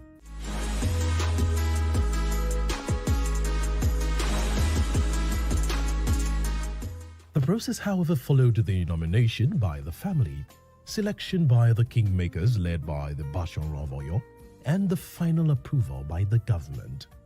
On the 10th of January 2025, Oyo State Government, in a statement by the Commissioner for Information, Culture and Tourism, Prince Dotun Oyelade, announced the appointment of Prince Akeem Owade as the new Alaafin of Oyo. To many, it came as a relief. Oyo's long wait for a monarch after Oba Adeyemi has come to an end.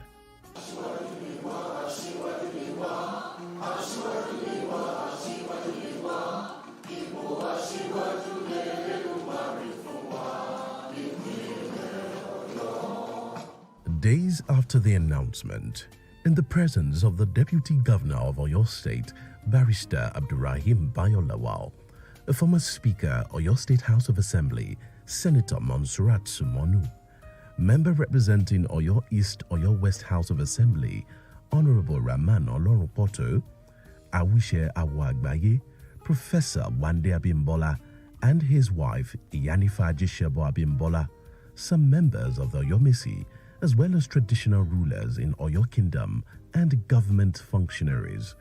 Oyo State Governor Seyi Makinde presented the instruments of office to the new Alaafin of Oyo, His Imperial Majesty Oba Akeem Abimbola Owade. The Commissioner for Local Government and Chieftaincy Matters, Honorable Demola Ojo, lauded the Governor for his determination to ensure that the right processes were followed in the selection of the new Alaafin. Gratitude as we celebrate the historic presentation of the instrument of office to His Imperial Majesty Prince Abimbola Akeem Owade, the new Alaafin of Oyo. This marks a pivotal moment in our kingdom's history, and I feel honored to be part of it. I extend my greetings to His Excellency, Governor of Oyo State, for your decisive role in ensuring a smooth transition of leadership. Your commitment to our kingdom is invaluable. A special acknowledgement goes to the Ifa priest and the Oyomesi of their dedication to tradition and the nomination process. Your respect for our heritage is commendable. I also thank the clergy, the press, for their support, highlighting the significance of this occasion. May the reign of Prince Akeem Owade bring prosperity to our kingdom, encouraging the values of the late Oba Lamidi Adeyemi Olayiwola III.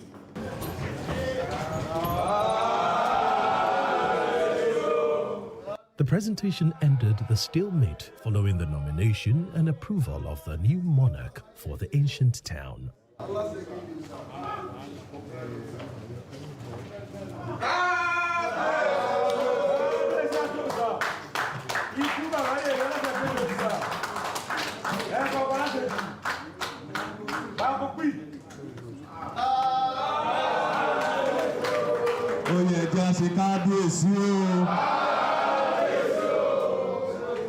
The governor, while speaking, said the Alaafin's tool is important not just to Oyo Town but to the Yoruba race as a whole.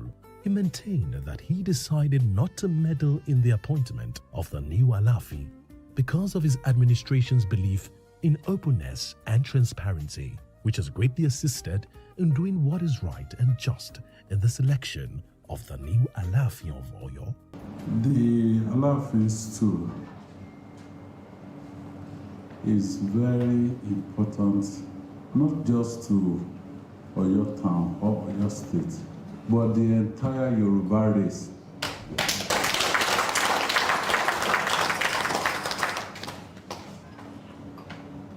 So, under my watch, I made it very clear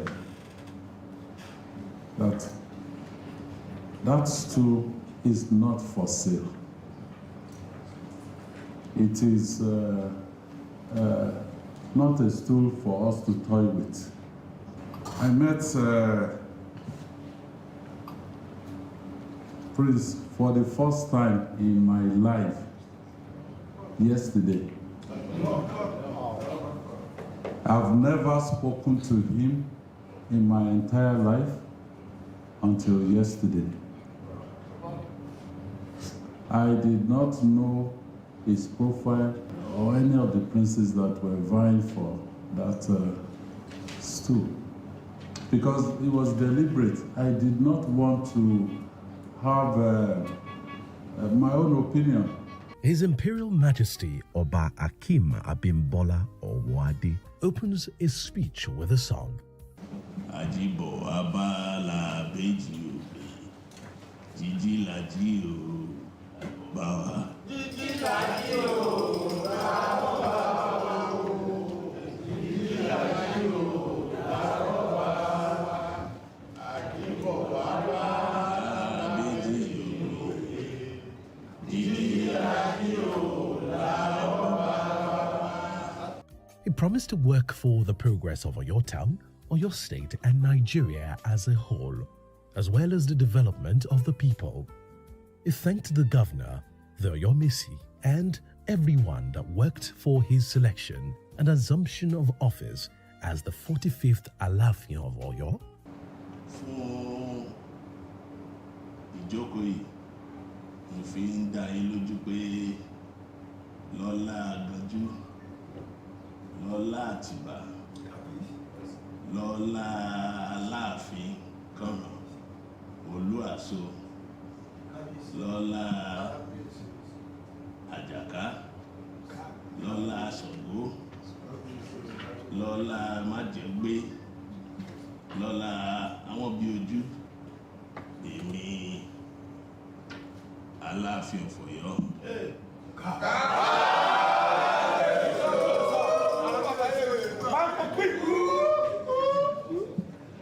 Ní wákàtí ọ̀wọ̀ yìí mo fi gba ọ̀pá àṣẹ tí wọ́n fún mi léde gẹ́gẹ́ bí Aláàfin Ọ̀yọ́.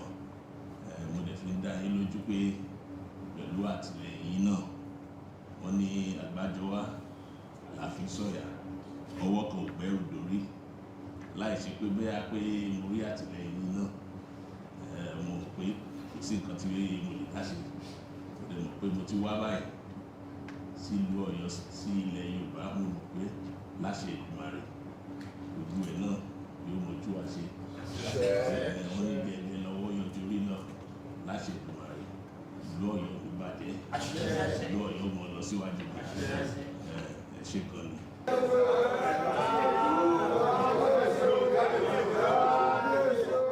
After the presentation of the instrument of office to the new Alaafin, scores of security vehicles alongside others escorted him to Oyo Town. He was welcomed with drums and other spiritual rites as many of the people trooped out to the road to sight their new monarch.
Oba Akim Abimbola Owadi is an established man. He was a project coordinator at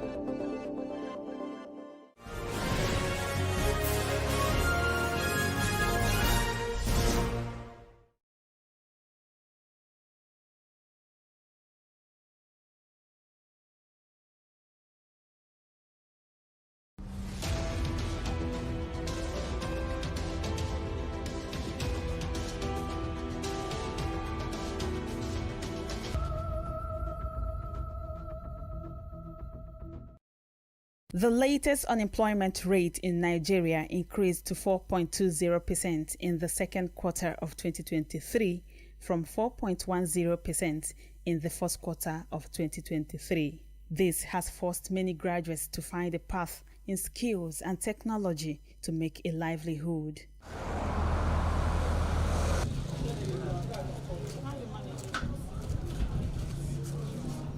Barbing is commonly seen as a male most practiced craft, but Andaline defied gender role stereotypes and chose the craft of barbing. She tells us why she made the choice. Considering the nature of our country, there is no job opportunity anywhere. So after my service, I've been here and they were not accountable in any way. So I took the bold step of learning from them. Actually, they didn't know I was learning from them. She says what drives her is passion, creativity, and commitment. As a mother of 3, Andaline is happy with the support she gets from her family. The charges depends on what you actually want, but the basic price I charge her is 500 for adults and 300 for kids and teenagers. Because I'm a graduate, but I've really dropped my certificates and I like the business I ventured into.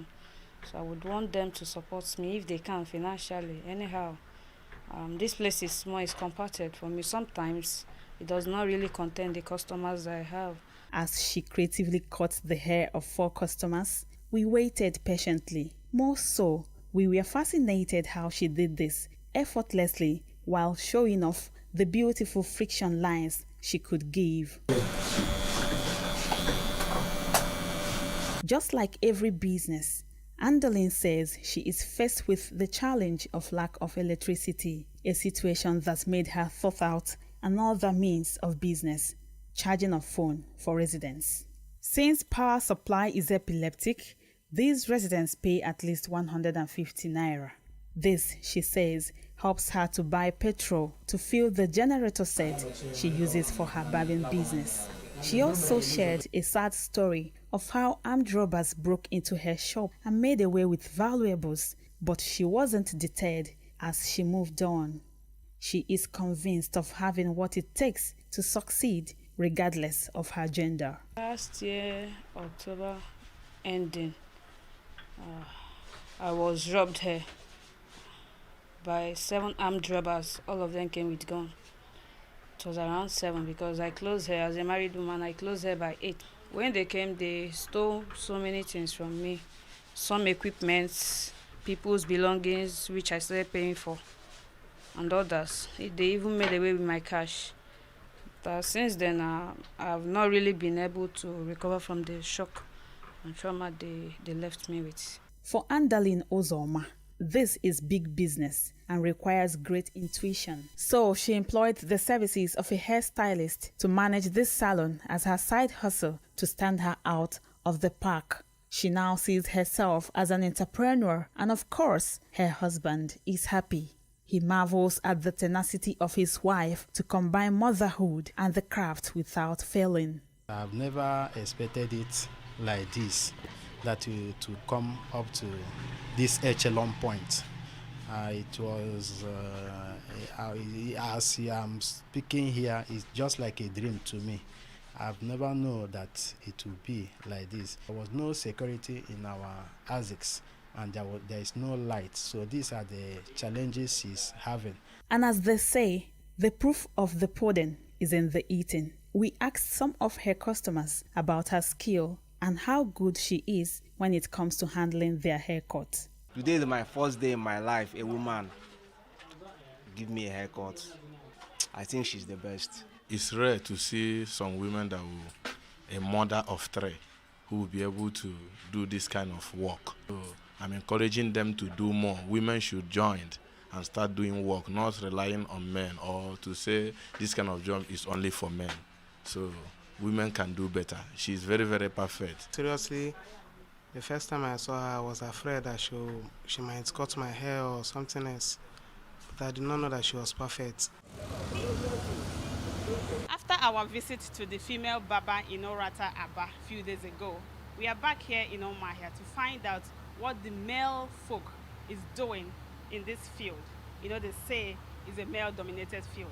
Come with me, let's go check out what the men are doing.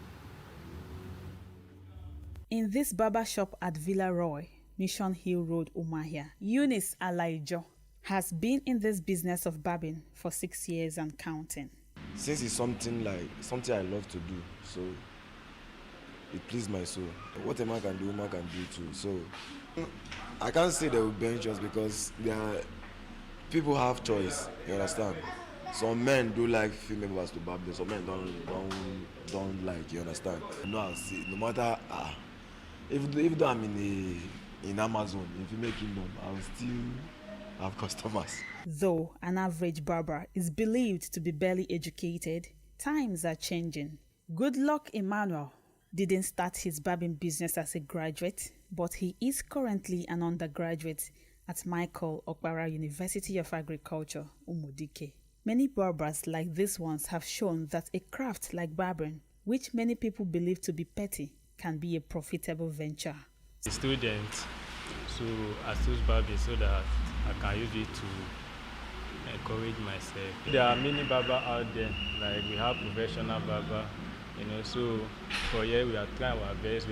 So many men like women so that they will be called by women. While many prefer male barbers, few others are comfortable with female barbers when it comes to their haircuts. But I haven't experienced a lady cutting my hair, so I prefer men though.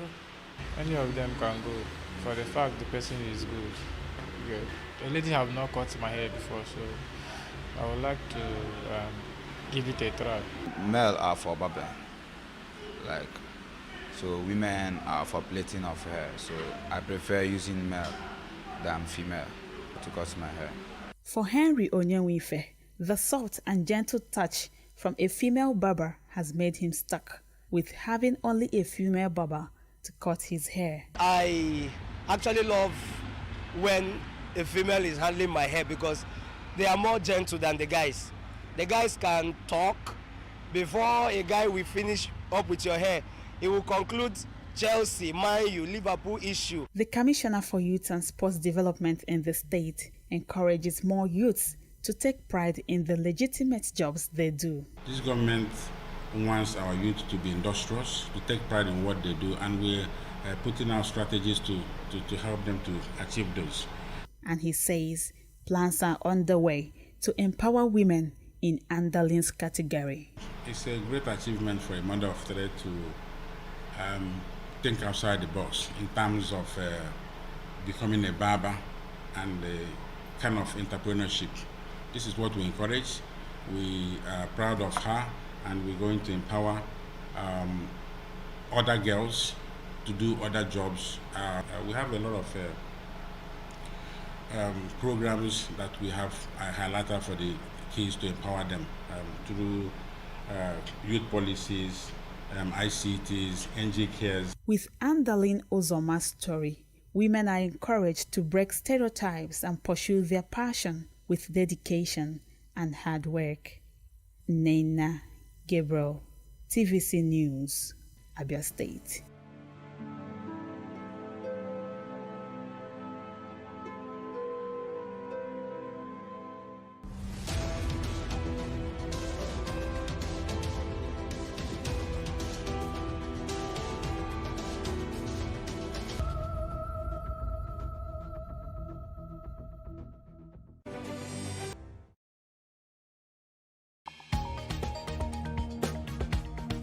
The Inspector General of Police has met with senior officers to review the state of security. We are continuing our coverage of the arrest of Godwin Emefiele. What I will never take is threat. Let's now bring you more development from Ibadan, the Oyo State capital, where an explosion has taken place. Tell us about this incident. TVC News. First with breaking news.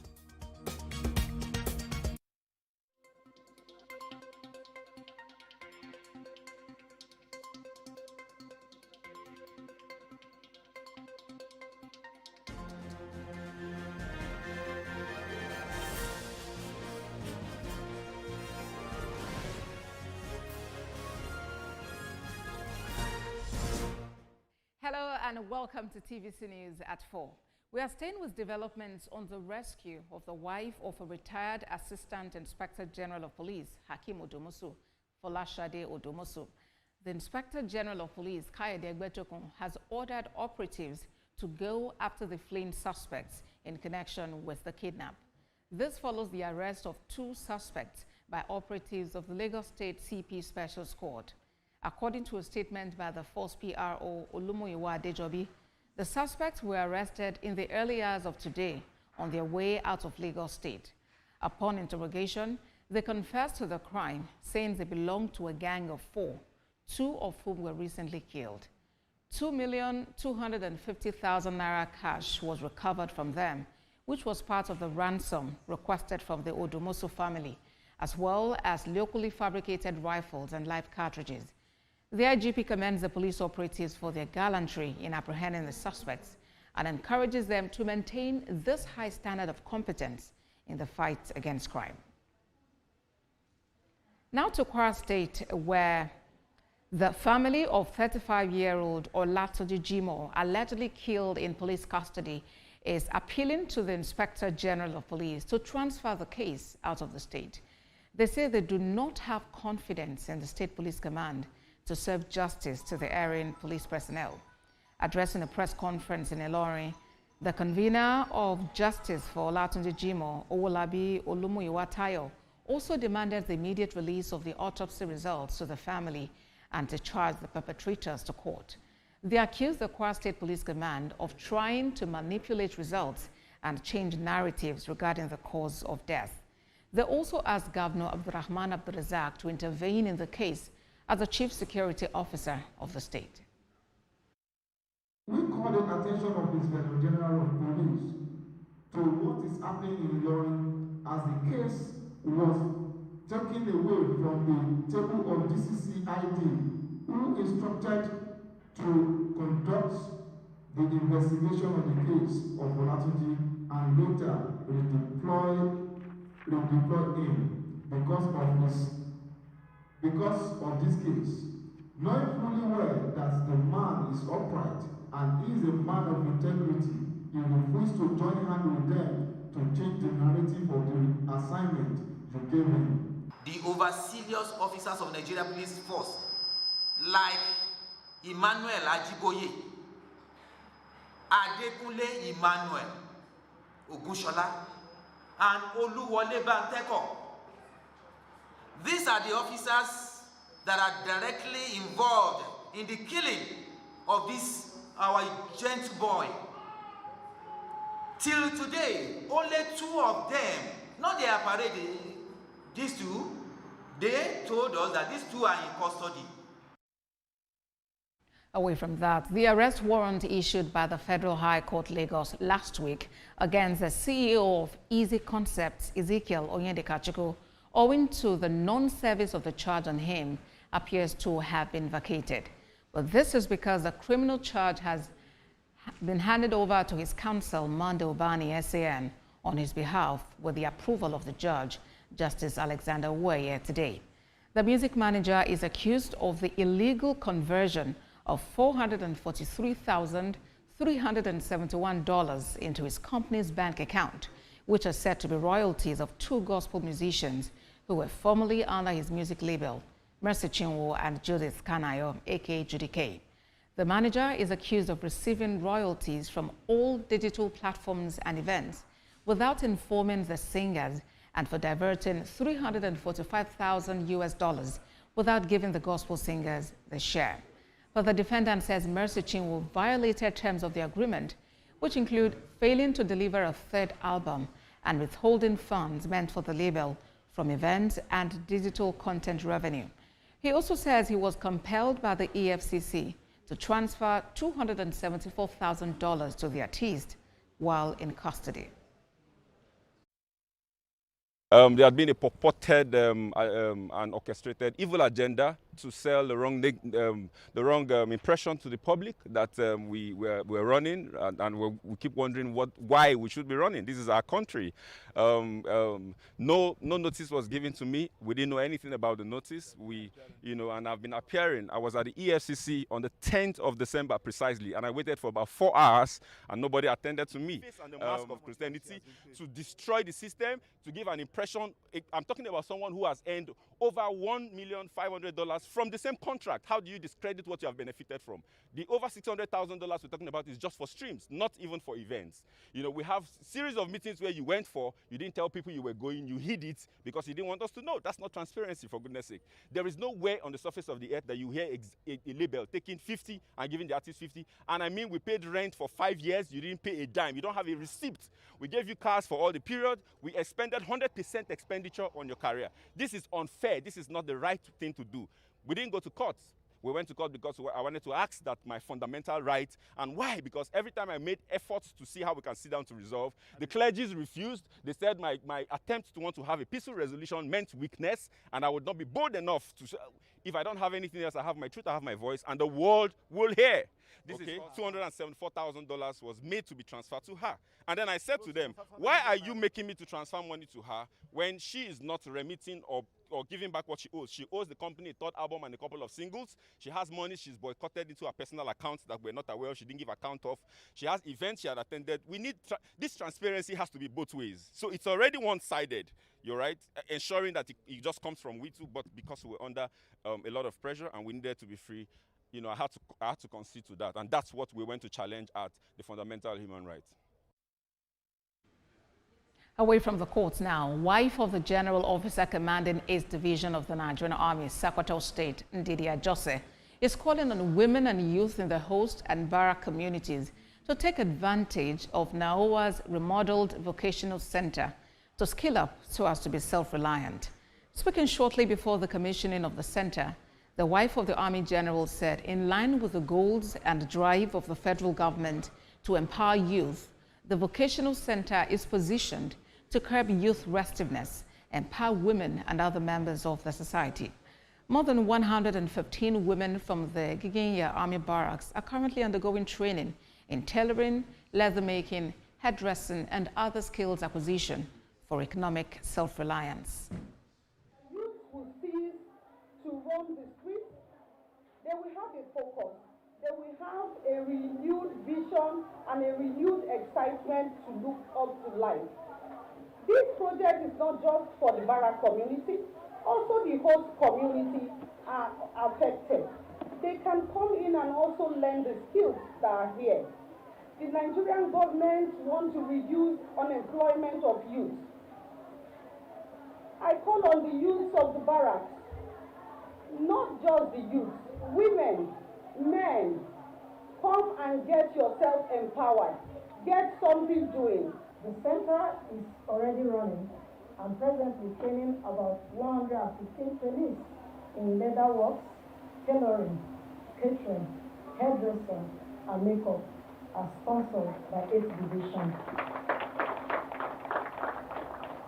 The skills and vocations acquired here will surely empower individuals to make meaningful contributions and impact in our community positively.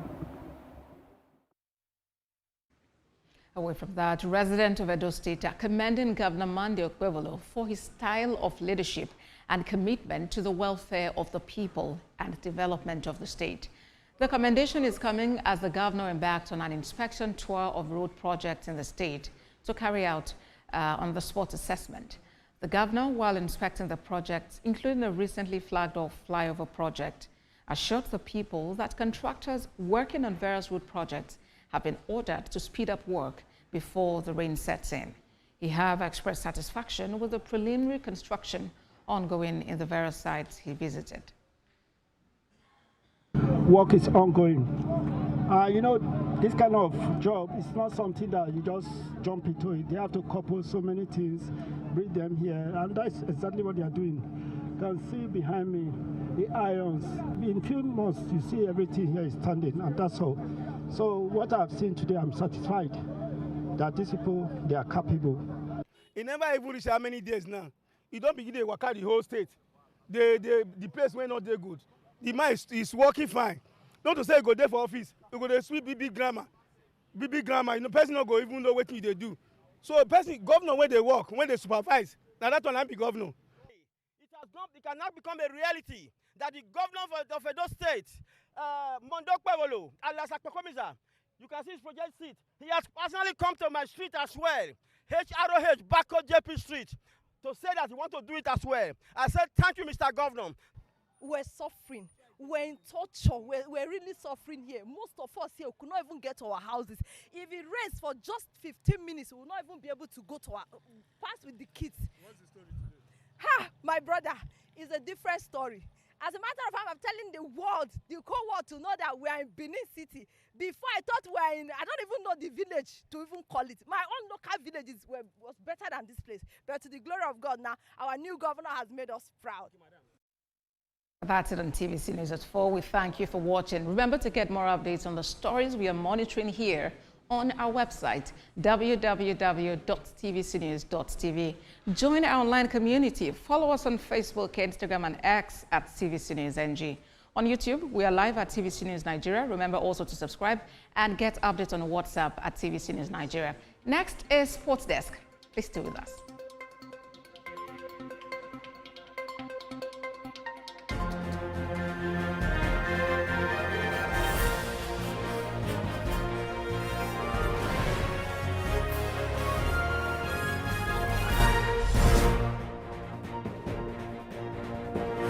من بين أيديهم سدان ومن خلفهم سدان فأغشيناهم فهم لا يبصرون وسواء عليهم أنذرتهم أم لم تنذرهم لا يؤمنون. His Eminence Muhammad Saad Abubakar III, the Sultan of Sokoto and the President General of the Nigerian Supreme Council for Islamic Affairs, cordially invite you to the Nigerian Quran Convention, a monumental gathering of faith, unity and inspiration. Under the banner of one book, one faith, one ummah, this historic event brings together Muslims from all walks of life to celebrate the timeless beauty of the Quran, fostering spirituality, understanding, and unity. Join us on the 22nd of February 2025 at the Moshood Abiola Stadium, Abuja, for a day of profound reflection, togetherness, and inspiration.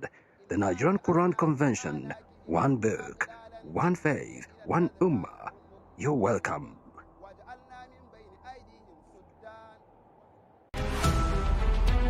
Every major news story is with Benin perspective and layered with different levels of impact. Hello. What time did this happen? TVC News. First with breaking news. Information is power, information is security, information is knowledge. Unlabeled to believe that working people around the world have real questions of their own. They want to know how the world of work operates, what it means to the employer of labor, how policies affect workers in the workplace. Unlabeled are ensure we engage effectively the organized labor, organized private sector, and government to get out of them information workers are in need of. I am Sharon Ijason, asking questions that make you get sense of the workplace.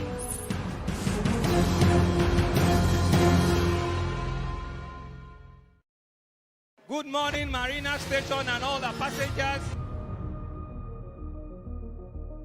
efficient, it's comfortable. This development will go a long way in reducing congestion and emission. The trains are a long-term solution to Lagos traffic challenges. This is where we take the final, decisions on policies, programs of government that will have to ensure that, the narration of Lagos as a PLC is taken very, very seriously. This is a major pedestrian bridge linking Oyinbo here to Apapa Road over there. With this overpass, we are providing what we call a permanent solution.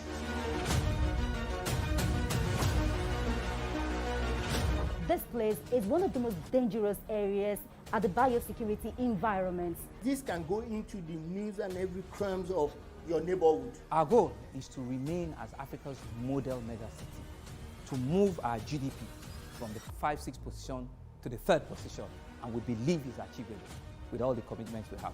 Explore the city of Lagos, where dreams are made and possibilities are endless.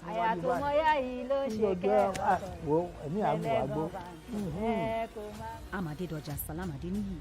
I live in Lagos, inside Lagos.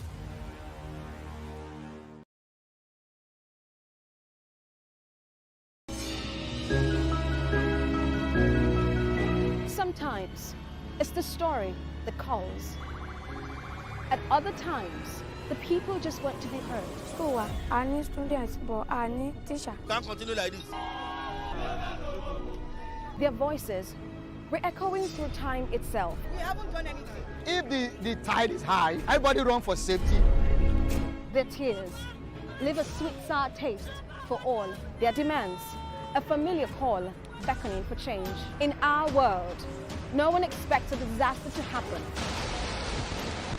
But when it does, we'll be there to x-ray all sides, from the east to the west, north and south. Community Forum will examine the oddities and challenges to economic development, as well as issues yearning for government intervention. Watch fresh episodes of Community Forum on Sundays by 9:30 p.m. only on TVC News.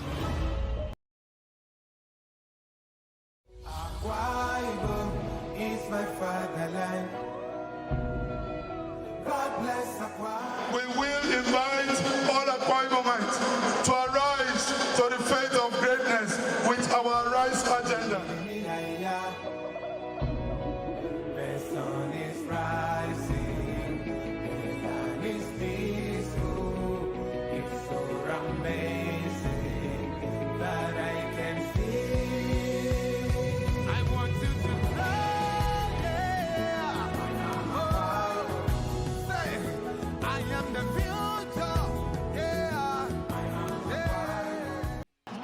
TVC Sports Desk. Great goal scored right there. Let's now attention now to club football, and in England, it will be the big one, Manchester City against Chelsea. Well, on paper, you want to talk about, the pedigree of both teams and say it is a big one, but when it comes to form, you probably want to tilt towards Chelsea at this point in time. It's what has been described as a blockbuster clash, and it will be on Saturday. The Citizens will look to climb above the Blues with a win at the Etihad Stadium. There will be other games across all other centres in Europe, and we preview these games in this report. Manchester City and Chelsea do battle at the Etihad Stadium on Saturday evening as top 4 finish turns a priority for both sides.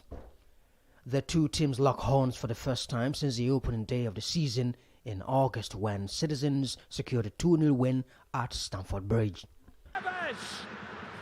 3-2! And as you have been, they're closing the table. Atletico Madrid and Real Madrid will be away to Real Valladolid. On Sunday, Rayo Vallecano will play Girona and Barcelona will welcome Valencia to the Camp Nou. In the Serie A, Como will be at home to Atalanta. Napoli will play Juventus, while Empoli and Bologna will trade tackles. On Sunday, AC Milan is at home to Parma. Roma will travel to play Udinese, and Lecce will be at home to Inter Milan. Well, great matches to expect rather in the English Premier League, the Spanish La Liga, as well as the Italian Serie A. It's all the race for the top four finish and for the champions. Talking about Manchester City, I'm sure the title race is out of hands at this point in time. It's all about Liverpool, the pace setters, while the citizens will be hoping to just make it a top four finish for what has been a very dismal season by their lofty standards. And talking about the standards or the quality of the Manchester City side at this point in time, we know quite well that Pep Guardiola's side are struggling currently, both in front of goal as well as defensively. And the UEFA Champions League, during the course of the week, we had Manchester City getting a 2-goal lead against PSG, and they crumbled, conceding 4 goals within the space of 30-plus minutes. It shows again their defensive frailties and what needs to be worked on. Maybe good enough for Pep Guardiola that finally you had Jack Grealish getting on the Manchester City side at this point in time. For Chelsea, you're coming off that impressive 3-1 win against Wolverhampton Wanderers. A bit of a struggle as well, but for Manchester City, they're conceding goals and they're struggling to get goals. 6-0 against Ipswich Town, that was probably, a flash in the pan at this point in time. So it's all about getting the goals, and they've done that well by getting into the transfer markets and flexing their financial muscles. It will be interesting to see if the new boys will get a look in the league for the first time, in terms of Kusanov, who is the centre-back, as well as Vitor Reyes from Palmeiras, who has also been brought in to, bolster the defensive lineup for Pep Guardiola's side. But Manchester City currently struggling. Phil Foden, the player of the season last season, can't just get going at this point in time. Jack Grealish can't get goals enough for them. And you have Jeremy Doku, for all of his trickery and pace, it is not yielding any reward at this point in time. Those who point to fingers about Kevin De Bruyne's absence due to his injury was as probably the reason for that lack of creativity in the middle of the park. Is Erling Haaland also struggling? He scored over 20 goals in all competitions. Definitely not, the stats of a player struggling. But when you consider some of the chances he has also missed and the services he's not getting, you can probably lay that down to the lack of creativity in the middle of the park. From Bernardo Silva to Kevin De Bruyne, these are players that should provide the opportunities for Haaland, who is quite clinical, to convert them and ensure that Manchester City gets the goals that will win them the game. Against Chelsea at the Etihad, I'm sure Chelsea will probably come into this as the slight favourites, though they have their own struggles as well. It will be an interesting game. Let's see how both sides fare. Talking about Manchester City against Chelsea at the Etihad Stadium. On paper, it is a tale of two giants locking horns, but in reality, in terms of performance, in terms of recent stats,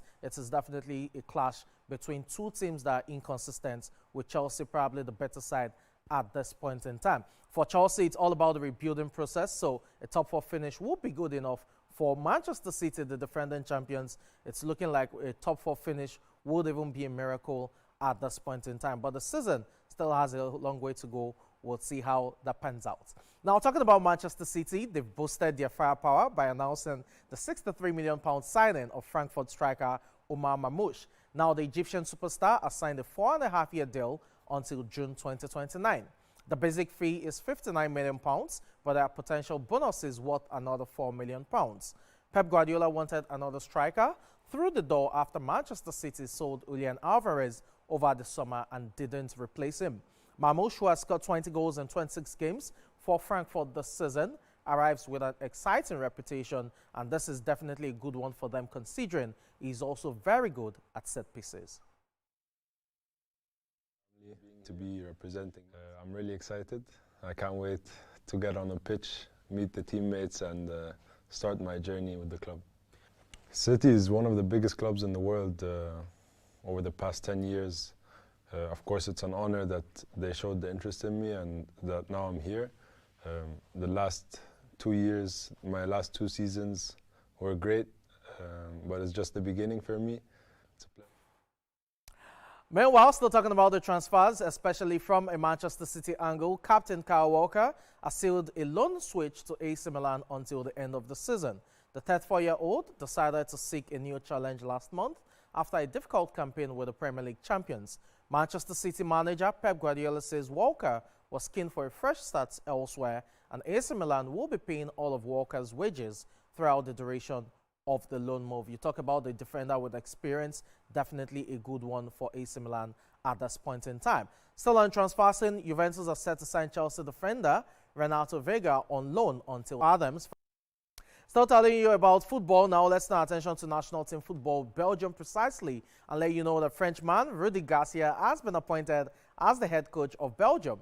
Now the 60-year-old replaces Italian Domenico Tedesco, who was sacked last week after less than 2 years in the post.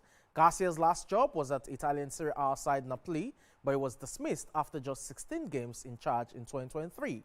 Before taking the Napoli job, Garcia has also managed Lille, Marseille and Lyon, and also had a 3-year spell at Roma and took charge of Al Nassr in the Saudi Pro League, coaching Cristiano Ronaldo in 2022.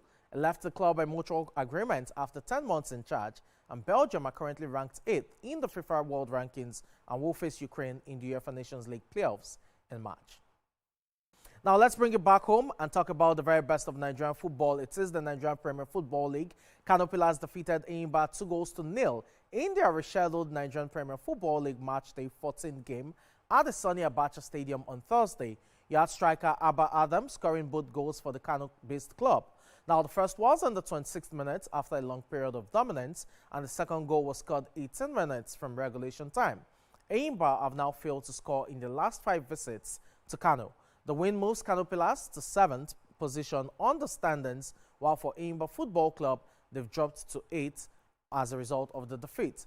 The second half of the season, meanwhile, will get underway this weekend, and there are lots of exciting matches to look forward to in the Nigerian Premier Football League come Saturday and Sunday. You have Abia Warriors taking on Bayelsa United, Enugu Rangers against Niger Tornadoes, Kwara United against Shooting Stars, Nasarawa United against Katsina United, Sunshine Stars against Ikorodu City, and for Sunday fixtures, you'll have Kano Pillars welcoming El Kaneme Warriors in what should be a very entertaining Northern affair. Aqua United will be at home against Ramos Stars, those who Ramos Stars who had chosen the league title. You have Atlanta Warrior against Lobby Stars, Plateau United against Rivers United.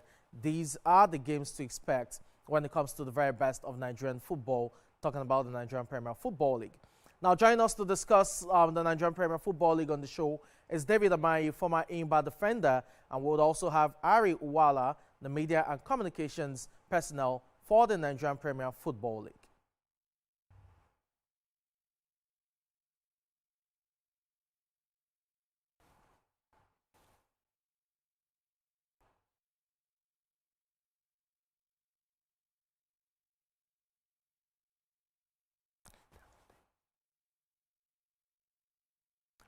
Okay, it is a live situation, and we're trying to re-establish connection with the duo, talking about David Amayi as well as Ari Uwala, the media and communications official for the Nigerian Premier Football League. During the course of the show, we'll bring you that interview. Now, let's turn attention to the very best of cricket. It is all about the International Cricket Council's Under-19 World Cup, the Women's World Cup precisely, and Nigeria are firmly represented by the junior female Yellow Greens. They ended their group campaign with a 41-run defeat against South Africa on Wednesday, but their historic 2-run win over New Zealand as well as the Shells points against Samoa was more than enough to see them through as the second-best team in Group C. Now, all eyes will be on the girls as they bid to qualify for the semi-final of the Under-19 World Cup, and we have more details in this report. Ahead of this weekend's match against England at the Under-19 Cricket World Cup, Nigerians have praised the performance of the Green Yellows at the ongoing tournament after they qualified for the Super 6 round of the ICC Under-19 Women's T20 World Cup in Malaysia. It is by focus, it is by dedication and hard work. New Zealand have been a respected team when talking of cricket all over the world. But those guys showcasing what they can do by defeating New Zealand and playing against South Africa, one of the best in the world. The lots of South African are going to play England. And it shows these girls are really being motivated by not only the Sports Commission, but the whole Nigerians with their word of encouragement for them. I want to assure you these guys are going to play well and going to qualify. Sheun Ajidagba says Nigeria's victory against New Zealand calls for more investments in cricket, while praising the president of the Cricket Federation. This has been a 6 to 8 year plan of investing heavily in youth development. And so some of these players that you even see representing us at under 19 level went through the ranks, and they played a competition called the PWC competition, which is targeted towards raising youngsters. And I also must give it to the president of Nigerian Cricket Federation, Mr. Uyi Akpata. When he came on board as the president of the Cricket Federation, he said, I want to achieve 5 cardinal points. And one of such is that across the 6 geopolitical zones, southeast, southwest, northeast, north central, and of course south-south, I want to see over 250,000 children playing the game of cricket across the 6 geopolitical zones. The Nigerians believe we are always particular about football. But I thank God everybody now believes that grassroots sport is the major reason why we must encourage our youth. These girls have shown the whole world. And with the support of the National Sports Commission, with the able leadership of Madam Shehu Diko and Honorable Bukola Olokpade, they've shown the whole world that sport is being managed by administrators that knows the job. And with the support of the president, giving us all what we want, it shows sport is going to develop this year and beyond. In a group that has 6 teams, the Nigerian girls will be hoping to qualify for the semi-finals of the tournament. Well, we wish the team the very best, talking about the junior yellow greens, and we hope that they make Nigeria proud just as they've done, talking about a historic win against New Zealand. Now let's turn our attention back to football matters right here at home, and it's all about the Nigerian Premier Football League. Joining us right about now is David Amaye, the former Enyimba defender, who joins the show this evening. David, good evening. It's good to have you on the show. Good evening, my brother. How are you doing today? Nice to have me on the show. I'm all right. I'm Been a good. while, man. Okay, let's dive right into it as quickly as we can, because there's a whole lot to talk about. We know quite well that second stanza of the season, commences this weekend, and we just saw Kano Pillars defeat Enyimba, your former club. Let me get your quick reaction about the match we saw yesterday before we talk about other matches to expect this weekend. It's always a good team to see good football and teams winning very well. The match against Kano Pillars and Enyimba, even though it's a rescheduled game, it's like the game that has kickstarted the second round. Everybody will expect their team to go back and do very, very well. Enyimba losing that match to Kano Pillars, I'm not surprised, because it's Kano Pillars will come all out, knowing fully well that Enyimba is playing the continent. With the inclusion of Brandon Day and other big names that are coming to the teams, they will definitely want to do their best to see that they win that game. And of course, that's why they won. And that's why I say I'm not surprised. But it's a good thing. But I'm not happy because it's my former team. Enyimba is my team. Anytime Enyimba lost, it's like the pain we feel. All of us feel the pain. Those of us who are, of course, Kano Pillars 2 is my team. I played in Kano Pillars also when we won the league some years ago. So, by and large, 2 teams that I belong to, that I've played for, playing the game, the better side won or the lucky side won. It's a good thing. I'm happy for Kano Pillars for winning the game. Okay, let's look at, this season right now and talk about what to expect. The break, quite extended, some would say. What do you think the break does to the teams despite resuming this weekend? That those who have argued that the break is not good enough, as teams would come in rusty into the second half of the season. What's your opinion about that argument? No, the break is not bad. The break is good first time. It's always the better team that wins the game.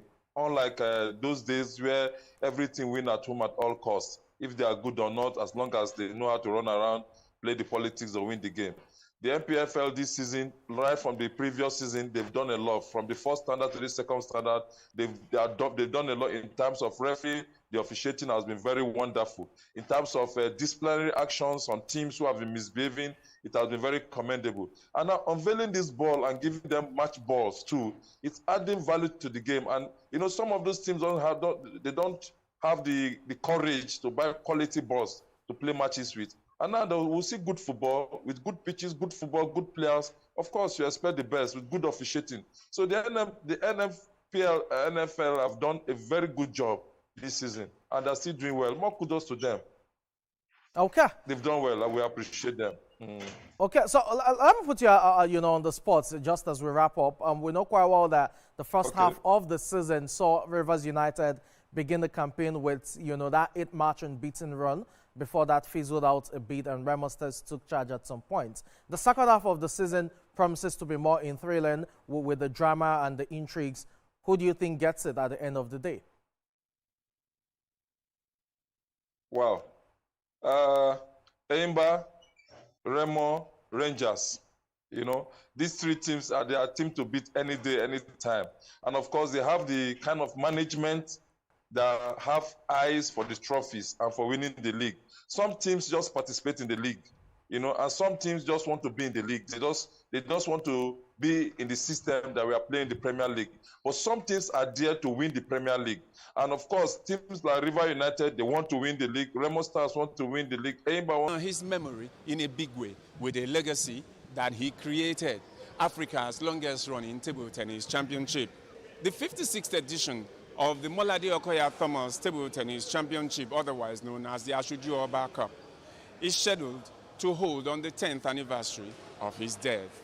This time, it is no longer restricted to players in Lagos State. It has gone national.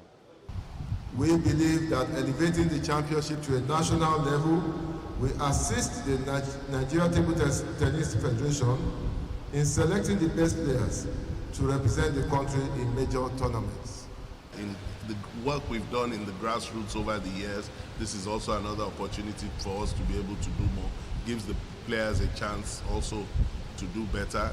Thank you for the enhanced prize money. More than 350 young and elite players from across the country are to compete in the championship from the 27th of January to the 1st of February 2025.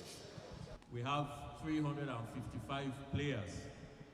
I think about 224 men, 322 men, and 115 women.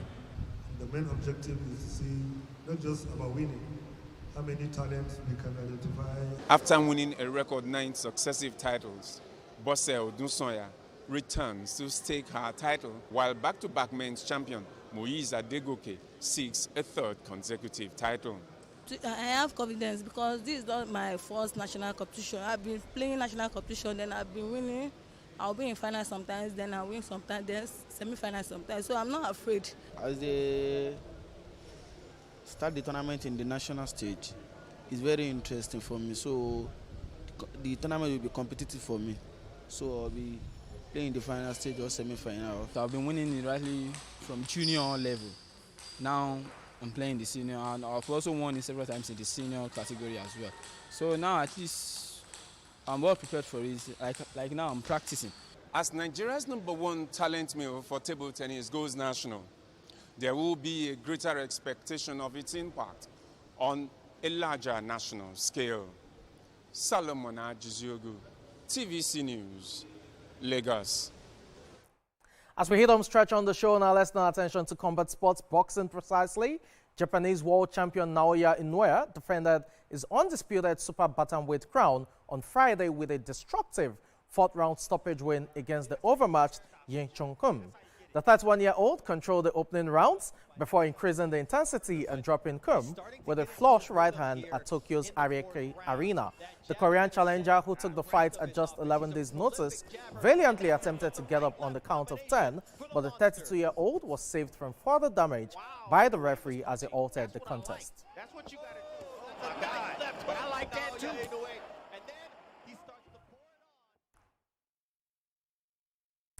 Away from that now, let's turn our attention to Australian Open, the very best of tennis. The first Grand Slam of the year, Novak Djokovic has disclosed it will return to the Australian Open next year if there is a chance. Who knows? I'll just have to see how the season goes, and I want to keep going, but whether I'm going to have a revised schedule or not for the next year, I'm not sure. I normally like to come to Australia and play, and I've had the biggest success in my career here. So if I'm fit, healthy, motivated, I don't see a reason why I wouldn't come, but there's always a chance. Well, we can only wish him good health. Talking about the legend himself, Novak Djokovic. The final is set. It's world number 1 to Atlanta Hawks by 122 to 119 points, while the Milwaukee Bucks defeated Miami Heat, who were without talisman Jimmy Butler, who has requested a trade, 125 to 96 points. The Portland Trail Blazers shocked Orlando Magic in a blowout win, 101 to 79 points. But the highlight of the day had to be the Lakers defeating the Boston Celtics right there with Anthony Davis. The Los Angeles Lakers, they're making it count. And so on that note, we have to wrap up for today's edition of the show. It is the last edition for the week, and until the show returns on Monday, do have a great sporting weekend. Remember, on top of the hour is journalist Hangout. I'm Samson Olede. Robinson for 3.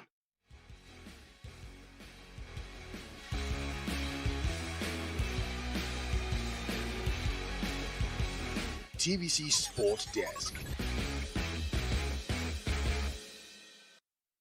The following is a paid presentation by ShopX TV. At ShopX TV, our customers are the heart of everything we do. As a special thank you for your continued support, we are offering our customers 10% off on selected products from now till November 15th. That's right, shop now and save big on some of your favorite items while stock lasts. Don't miss out on this opportunity to grab amazing products at unbelievable prices. First is our amazing 4-in-1 CookX blender. It's a food processor, a grinder, a blender, and a juicer all in one. The CookX 4-in-1 blender comes with 3 versatile cup sizes, each crafted to handle special tasks perfectly. Imagine effortlessly whipping up smoothies that are truly smooth, pounded yam and soups that are flawlessly pounded and blended. You would normally pay 189,950 Naira for the CookX 4-in-1 blender, but call the number on your screen right now or scan the QR code and get it for just 170,995 Naira. Incredible! And that's not all. You can get the CookX 4-in-1 blender in 2 easy payments of 85,498 Naira. That's right, pay twice to get this amazing cooking solution.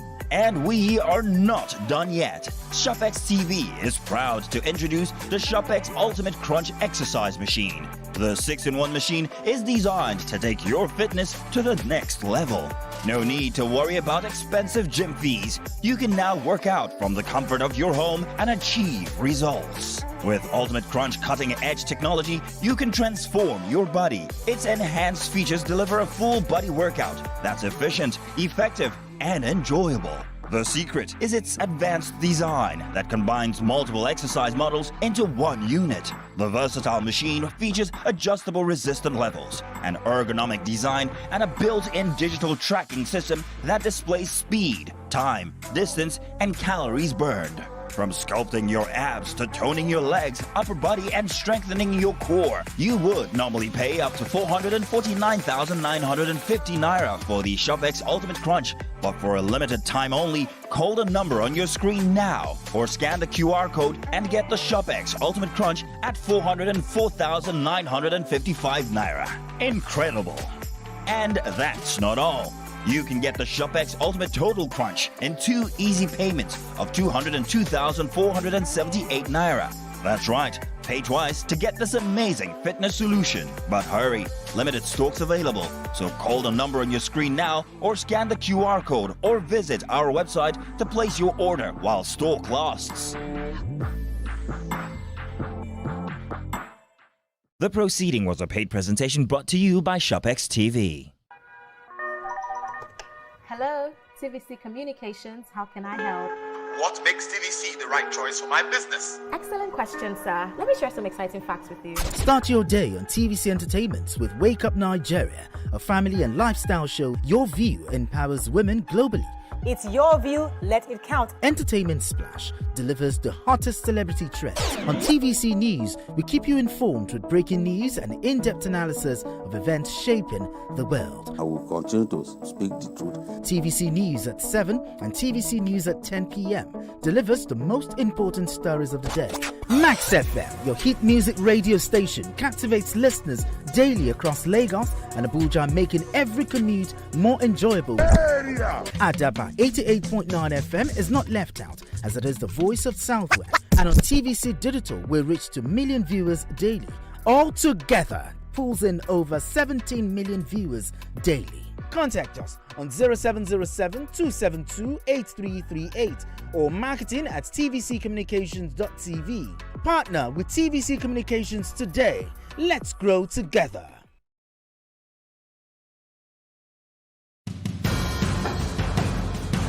Information is power, information is security, information is knowledge. On Laborland, we believe that working people around the world have real questions of their own. They want to know how the world of work operates, what it means to the employer of labor, how policies affect workers in the workplace. On Laborland, I ensure we engage effectively the organized labor, organized private sector, and government to get out of them information workers are in need of. I am Sharon Ijason, asking questions that make you get sense of the workplace.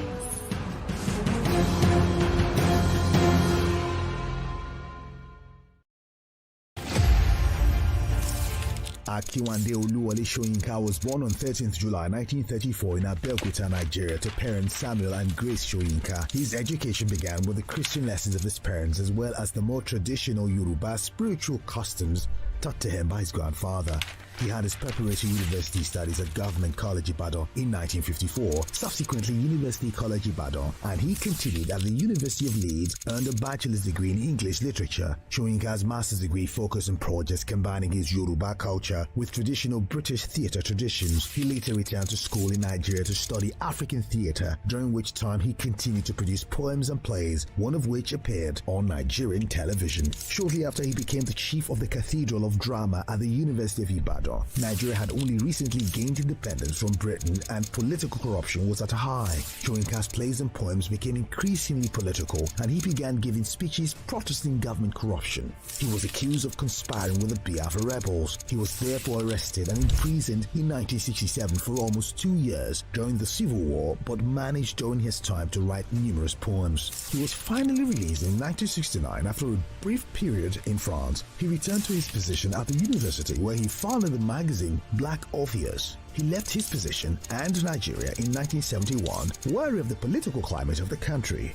During this time, he published books of poetry and essays. His plays were collected and published, and newer plays were staged. In 1986, he was the first African to win the Nobel Prize in Literature for a wide cultural perspective and with poetic overtones fashioning the drama of existence. He dedicated his acceptance speech to Nelson Mandela and used the platform to criticize apartheid. Later that same year, Soyinka was awarded the Ajib Prize and in 1988 published his book Mandela's Earth and all the poems as well as art, dialogue, and outrage, essays on literature and culture. He also accepted a position at Cornell University. Throughout his life, he has served as a spokesman against apartheid and government corruption. He has won numerous other awards for his work, including the Anisfield Wolf Book Award, the Academy of Achievement Golden Plate Award, and the Ajib Prize for Literature, and he has taught at many prestigious universities, including Emory University, Harvard, and Obafemi Awolowo University. In his lifetime, Soyinka has published 2 novels, 3 collections of short stories, made 3 movies, translated 2 novels, 5 memoirs, 7 poetry collections, 13 essay collections, and produced nearly 30 plays. He holds honorary doctorates from numerous universities and has been invited to teach in schools around the world. He continues to write prolifically in spite of a bout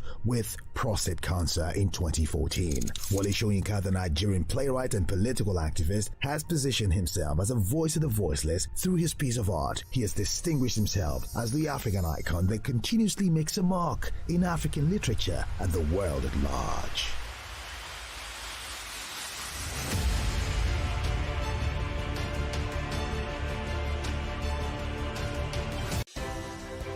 At TVC News, wherever the big news story is happening, we're geared up to break it.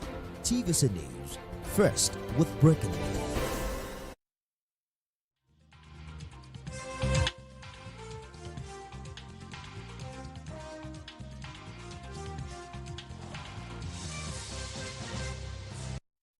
Hello folks, I greet you. Welcome to the Friday edition of Journalist Hangout.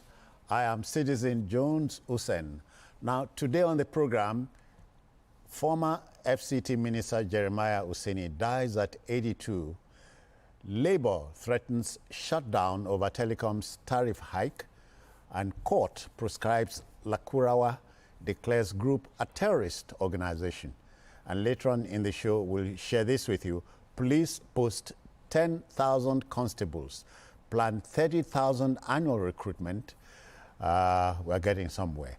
I'm hanging out with Charles Ideho. Charles, I greet you. Good evening. Thank you, Jones, for having me. I appreciate it. And Charles is joined by Adekunle Yusuf. Adekunle, welcome. I greet you. I'm glad to be here. Thank you. Okay, the team is ready. I hope you are.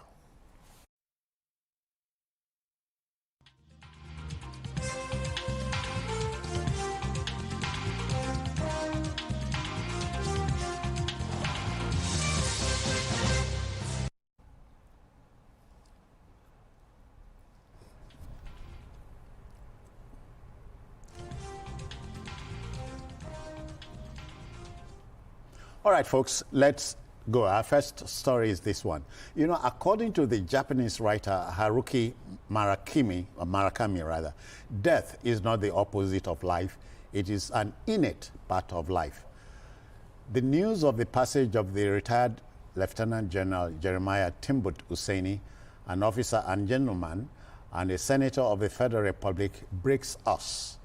The 81-year-old Langtang Plateau State-born proud son passed yesterday after a protracted illness. It is pertinent to note that the late three-star general, was a quartermaster general of the Nigerian Army. He was a state governor and, as I said, a minister of the Federal Capital Territory. You know, as a senator, Jeremiah Husseini represented Plateau South at the National Assembly. May he rest in peace. Charles. Yes, I remember him, Jeremiah Husseini. Some of us who grew up in the 80s and, of course, were, I think I remember him. Then he was the governor of my state then. Bendel at the time. You know, say Bendel, not the carry last. Now Edo Delta. So it was quite popular because at that time Bendel was very popular because of sports. So anybody who was I think they were called Milad at that time, military administrators. Yeah. So Milad. So if you were a governor of Milad of Bendel State at that time, you were expected to be very popular. Because again, don't also forget, on the flip side, Bendel State was also in the news for the wrong reasons. You had Aneni, Osumbo, and all that. So as Bendel was in the news, anybody who was there was also sharing the limelight. Of course, that's on the flip side. But he's done well. No, but just to add that, to add to it, Anini did not exist in Jeremiah. No, I'm just saying. I'm talking about Bendel State. I got you first time. I'm talking about Bendel State. Not because no, he wasn't there.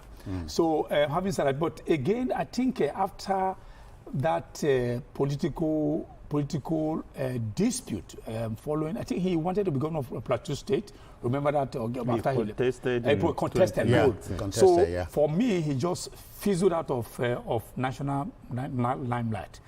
Honestly, if as a media man, I if not because it just announced, I never knew he was still here with us until his death was announced by the governor of Trunk. So he's done well. There was also a time he was also touted because he was very powerful in the military. He was touted following the death of Abacha. He was touted to be the man that was supposed to take over for him because before protocol at that time brought in Absalom Bakar. So it wasn't a small fry. It was a heavy weight.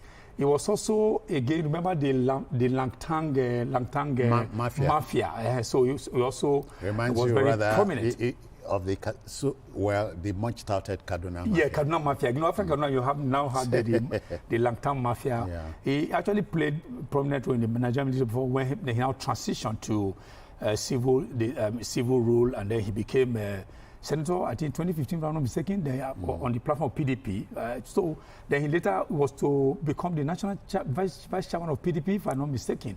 Yeah. So until, again, he fizzled out of national reckoning until now that his death has brought his name back.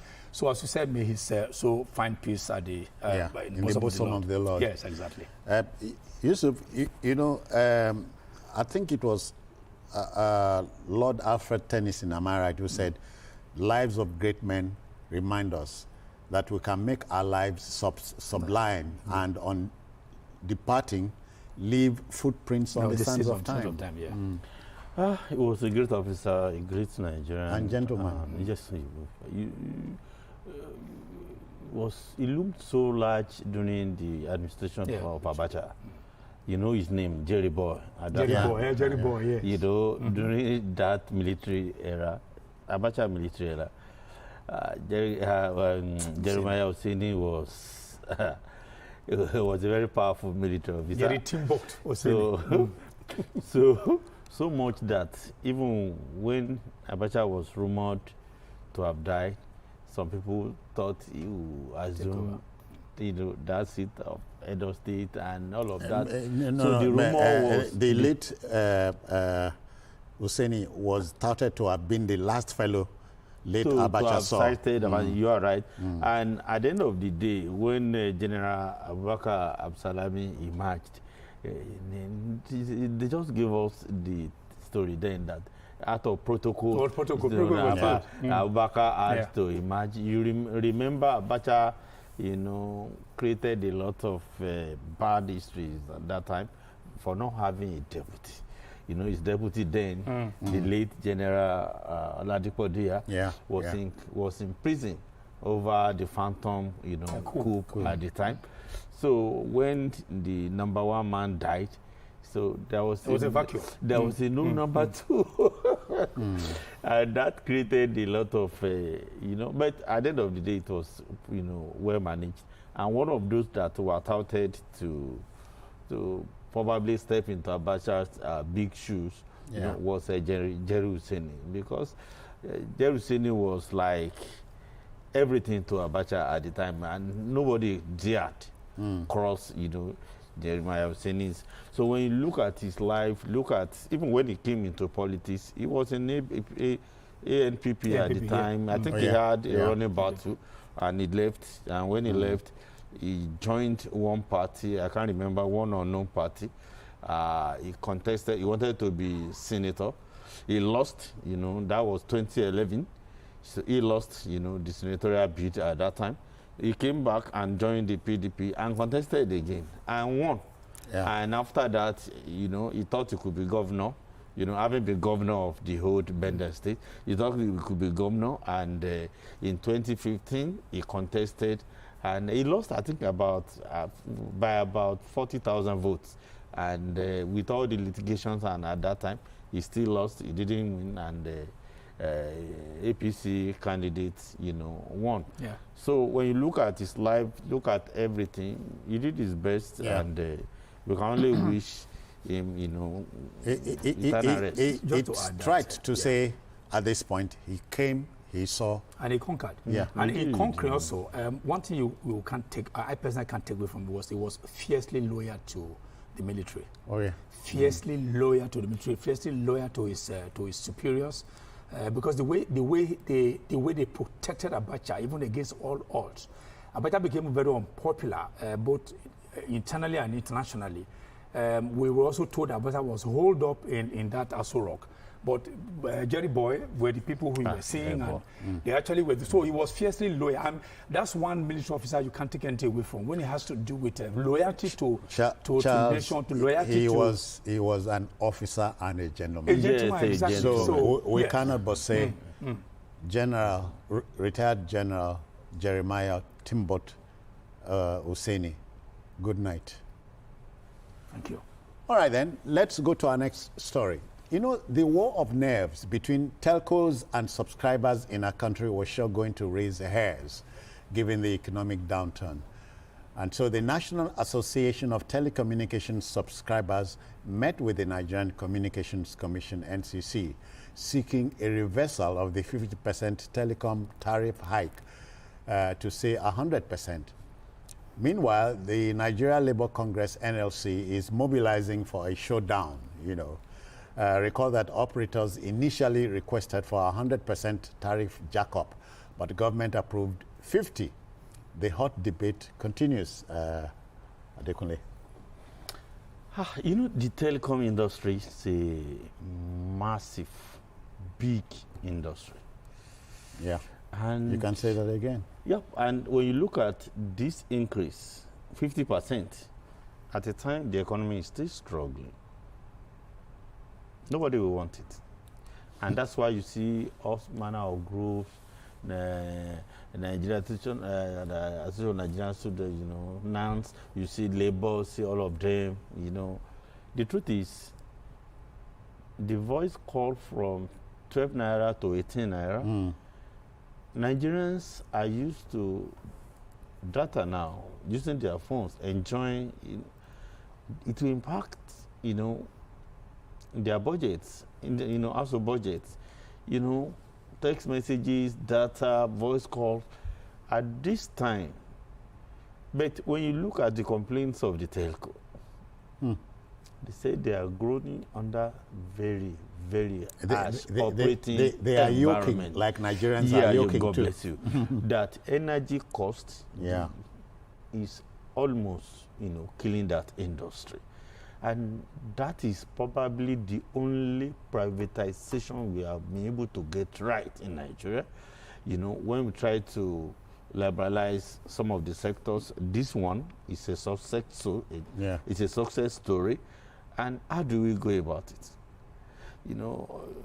Everybody is saying this. Labour is saying we go for over 10 years.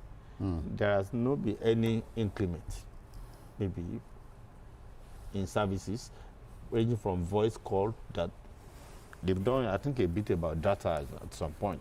The truth is that industry needs funds to keep going. Without fund injection, that sector will not make progress. When you look at what is happening across Nigeria, the insecurity is bringing a lot to bear on the services, and operating cost of these telcos. Now, you look at the cost of diesel and other activities. So how do we do it? I think I'm of the opinion that one of those stakeholders said the best option now is not to kill the average Nigerian who are already, feeling the heat on the economy. That they are saying the timing is wrong and the magnitude is really, really too much, 50%. Labour is asking, Labour and other groups are, subscribers association are asking for 10%. 10%. Will the 10% take care of what the telcos are demanding? Because the telcos, most of them are demanding for over 100% increment, not 50%. So the government, out of its own wisdom, to say, okay, how do we balance it? Let's meet somewhere in the middle. Let's meet in the middle. Despite meeting in the middle, some of the telcos are not happy. They believe it will not solve the magnitude of the issues, the challenges they are facing. Now, the users, we are not happy, even with the 50%. It's really a big problem. So now, with a suggestion, someone saying, why not, go do IPOs, initial public offer, that people will buy, then there will be fund injection when you have, and to me, in other words, there's a way around it. There is almost every problem we have a solution if you can think deep.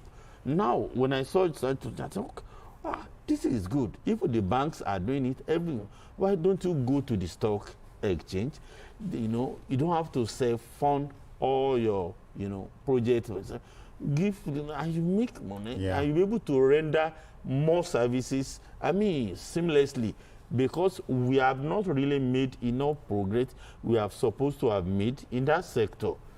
We'll be able to achieve some progress, but today we are supposed to have moved faster, because when you look at what is happening worldwide, we are still far behind. Given where we started from, we are supposed to have moved very fast. But since many of the privatization efforts have not yielded much, the one that we have, we keep, we have. Charles, again, these are times that call for a lot of thinking out of the box. Yes. I'm part of it. Okay, go ahead. Yeah, there must be a way out. Yeah, but let me start my contribution towards what he said. To what he said earlier. I will start from the IPO. Thankfully, I was business editor once. I covered money market as well as stock market. So I have more than a modicum level of knowledge of how it works. Initial public offer is good, but it's not a cure-all in this situation. I can tell you that because first, you go to the market, you go source fund from everybody, and you bring the funds. You have funds to you. Are you saying when you have funds to spend? So the operating costs you are suffering, the funds, we just start pushing funds there. The people you are raising the offer from, there are people who are going to be waiting for you at the end of the year for you to declare profits. So where will you get the money to give them as profit? Is this people's money? So when I read that report about public, I said this is a. I don't want to use any word that is incontinent. Public offer is good. But public offer, IPO will not work in this situation. You can't ask Jones to borrow me money to run business because he has given me so much money. I will now crash prices, and then at the end of the day, he will be asking me for the return. Where will I get the return? Yeah. So IPO will not work. What will work is, as you said, they are bleeding. You see, the situation I'm in now is quite because you know why? I'm part of a system that's also running business. Okay. I know how we're suffering. I know how much before we did one or two things. We're spending, the radio station that I manage, we're spending about $140,000 daily on diesel. So a number of times we will come up with jacking up the commercial rates about jingle and all that. Oh no, it's too much. Then we say, okay, what do? We want us to remain maybe at 5,000 naira per 60 seconds and all that. So, and then you have the overhead, you have operational costs. And so it's a very difficult thing for now. And as he said, it calls for us to be taken out of the box, to be creative. There must be a way out, but one of the ways is not to go to the stock market because the people are there you're going to be raising money from. At the end of the day, you are going to be declaring dividend, declaring taxes, declaring profit. Okay. Where will you get the money to pay them? Okay, as at December last year, yes, 18 banks in Nigeria are owing the telcos over 250 billion. You get what I'm saying? So it's not just about individuals like you and I, even institutional, debts. Yeah. So when you look at that sector, when you do IPOs, you have more money to do expansion because not every part of Nigeria is covered now. So to upgrade your services, your capacity and all of that, that's the aspect I'm talking about. Well, the aspect, as per the operating cost, I think the government will have to play a role. Good. Because the government cannot sit down and watch the sector die. It's not possible. But at the same time, gentlemen, let's talk about services by telcos. Well, so somebody said. You know the typical complaints. I do know exactly. Epileptic and all that. Right? Somebody said that even I don't know. I'm not in that industry. I'm a journalist. Somebody said air is free. What they are charging you is the infrastructure.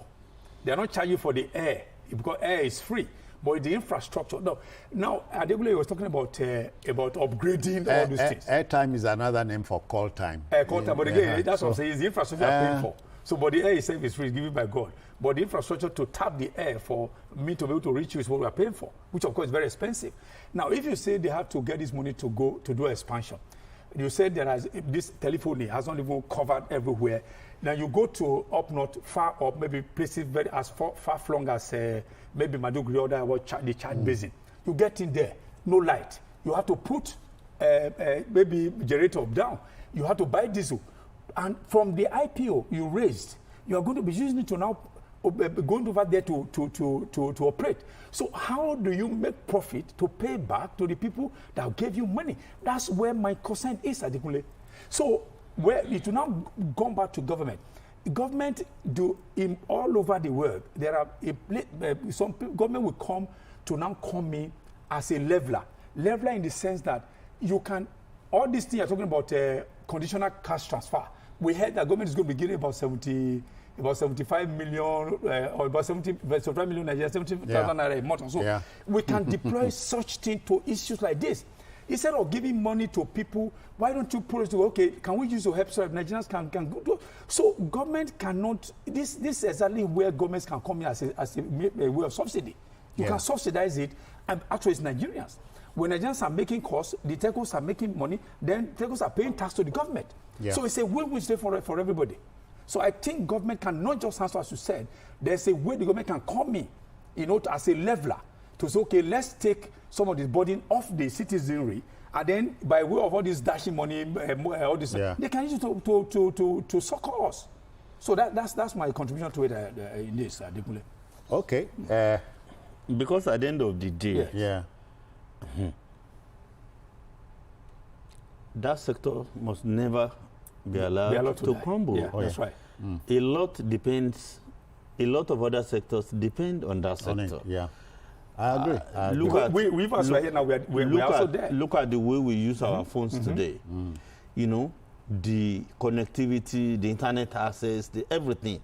Without quality service, many things will be affected because a lot of businesses thrive because of internet access.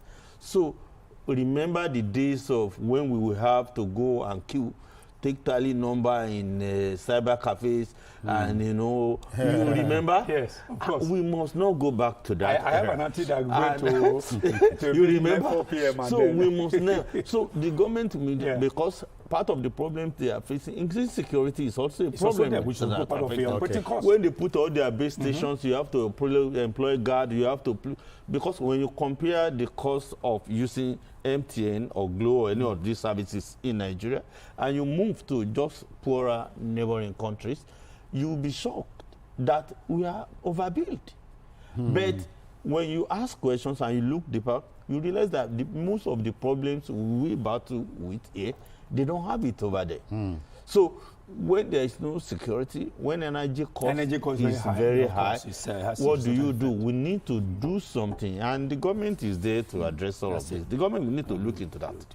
So the debate is interminable. Because if they succeed with this 50%, based on findings, what we got, it will still not address the monumental challenges fully. It won't fully address. But part of it is a route to somewhere. And they will still it's a route to somewhere. They are still coming back. That's the point I wanted to make. So the best way is to provide the enabling environment that can make the government. That's what I'm saying. But the government is now saying, they came to the government, they said 100%. The government said no. That's the regulator. So the 50%, what portion of this government that's the regulator, the NCC. Yes, the federal government can step in and make everything. And mine is it's a two-way street always. You agree? Telcos must also think about the service, or the services they are giving to the consumer. Yeah, exactly. But I agree with you because if services are quality services, they will also be happy. I mean, you have people tied to you. I mean, let's not. That's why the idea of fund injection is not a bad thing. It can address some of their problems. But it will not address the high cost of energy thing. The government is the only one that can do that. Gentlemen, insecurity. The fact must be made here and now that Nigerians are ready to pay for services if they aren't quarreling with the services. But that's not what they are quarreling with now. They're quarreling with the individual economies. The pocket is dry. Nobody is talking about quality. Nobody is discussing quality. They are discussing affordability now. It's the cost. Which is cost. That's the problem. It's not about the quality. I mean, nobody's talking about whether the quality is so high. So you want me to withdraw that? You remember the level of inflation in the economy? The percentage increment in electricity costs. Now, diesel and all of that. Government can come in, I believe so much, because the threat by Labour, for me, I waived it because you say you're going to boycott. If you boycott, how do we get the information? It's not true all these things. So I think Labour too, for me, let me say so. I think Labour, for me, I think they are over. Let me stop with the FK. No. To Labour, we say care must be taken so that Labour will not fight many battles and lose a war. And lose all. Okay, well, again, lose a war. Well, I wish they would actually. Okay then, gentlemen, let's move to our next subject matter. You know, these are indeed times that try men's souls. A number of armed groups are operating on our territory, quite apart from the Boko Haram, fighting for the replacement of the secular Nigerian state with an Islamic one. There is the deadly Lakurawa group, reportedly affiliated with extremist organizations operating in the Sahel. So let us tell you that a federal court has declared the deadly gang, that is Lakurawa, a terrorist organization. Justice James Omotosho, while issuing the order on Thursday, prescribed the sect even as he banned and barred any individual or group from associating with it in any way. Now we know what to do, Charles.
Coleman wires and cable, great quality, now with the new look.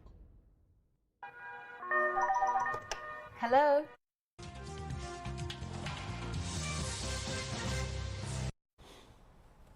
All right, welcome back. Yeah, Charles. Yes, okay. I was saying that first. Let's remember. It took us a while before we determined Boko Haram was a terrorist organization. And then later we went to the east to also declare the IPOB as terrorist. Now, the viewer needs to know why it is very important.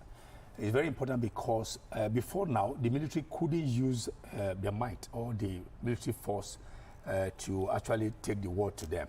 But having been declared as a terrorist organization, it has given the military almost unfettered permission to use whatever means possible at its disposal. Exactly. So that is the implication of the declaration of the pronouncement of the Lakurawa as a terrorist organization, which means anywhere they are found, the military can use whether light weapon. If it's a light weapon, they will use whether it's whatever weapon that they can use to ensure that they'll crush them. Then they have not been given, as I said, no unfettered permission, unfettered whatever we call it, to go over there and take the war to them.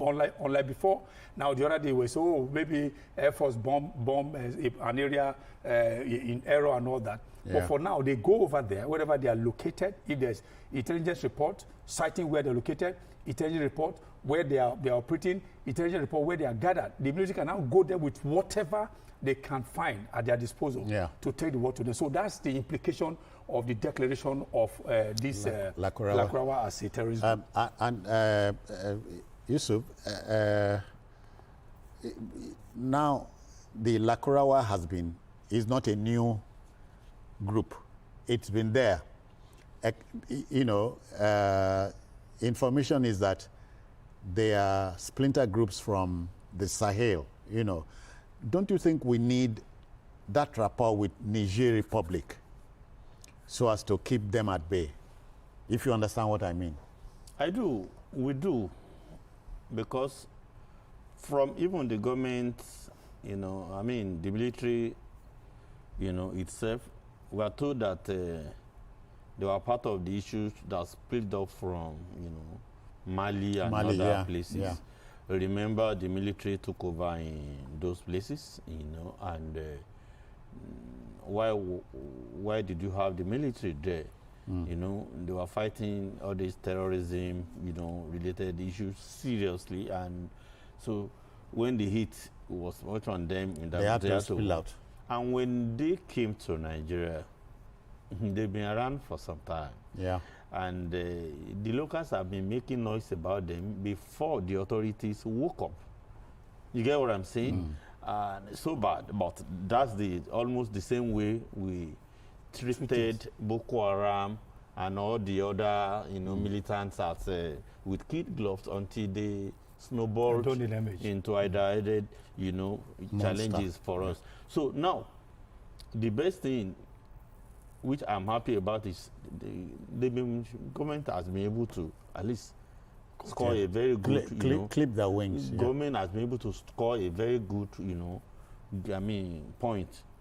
Now, the military doesn't have any excuse again. Nobody will want to, obnob with any group associated with Lakurawa or whatever you call them, because by the Nigerian law, they are illegal, entity, and they pose a threat to national security.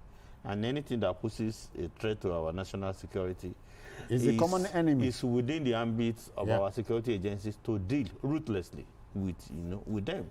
And all the rules of engagement may not matter at that level.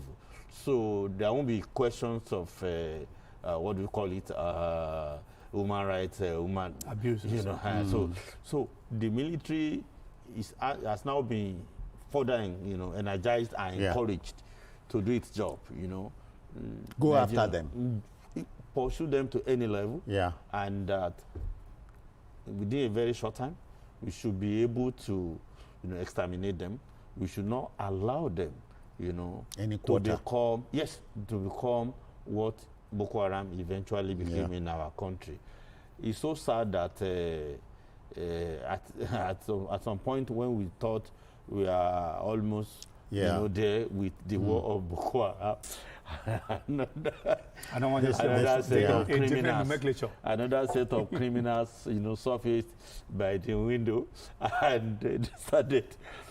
And the situation is not helped, gentlemen, if we consider that the southwest region had been warning for some time now.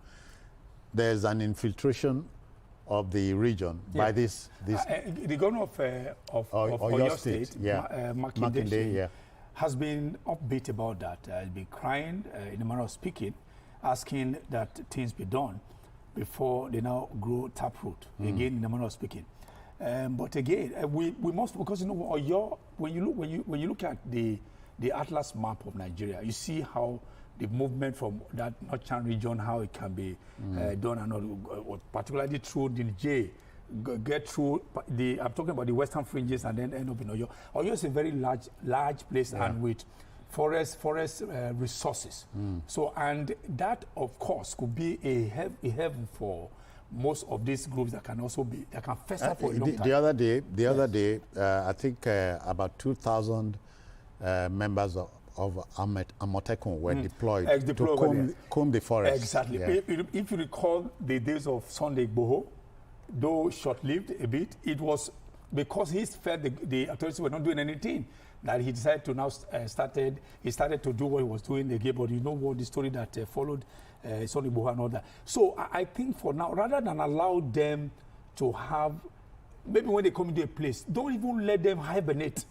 If they hibernate, they begin to now fester, and once they understand the terrain of where they have come to, there's a problem.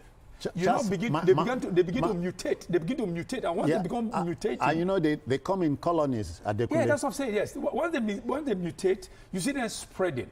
They won't come into the city centers, but they will build, in quote again, empires in this forest, and from there they'll be now launching their heinous attacks and all that. So it is now that the military has been given everything that they require to do, that they have to move in there, comb all the forests and all the whether it's 82 div in Enugu, whether it's one lake, and they just get all this, everything we need for us to take the world. And a critical angle to all of this, Adekunle, would be serious intel. We need a lot of intelligence now to defeat these guys.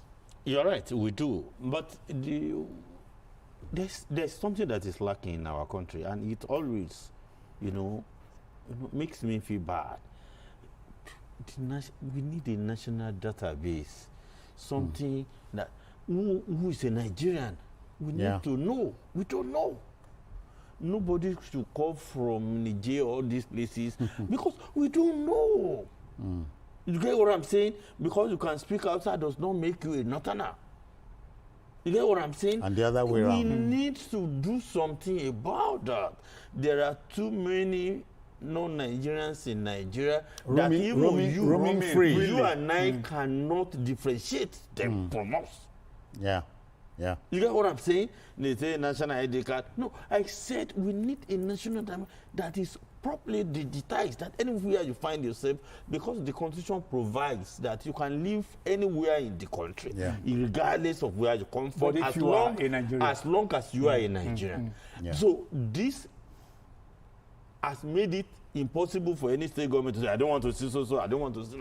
Everybody is free to live in any part of Nigeria. But determine their nationality. But we need to know who we are, who are Nigerians and who are not. So when you go around the borders and you see the porosity, you shake your head that why have we trivialized a very serious threat to our national security? I always talk about 3 ships in this country: citizenship, settlership, and indigenship. Yes. We must solve them. Those questions, we must answer them once and for all. Then now, you talked about Intel.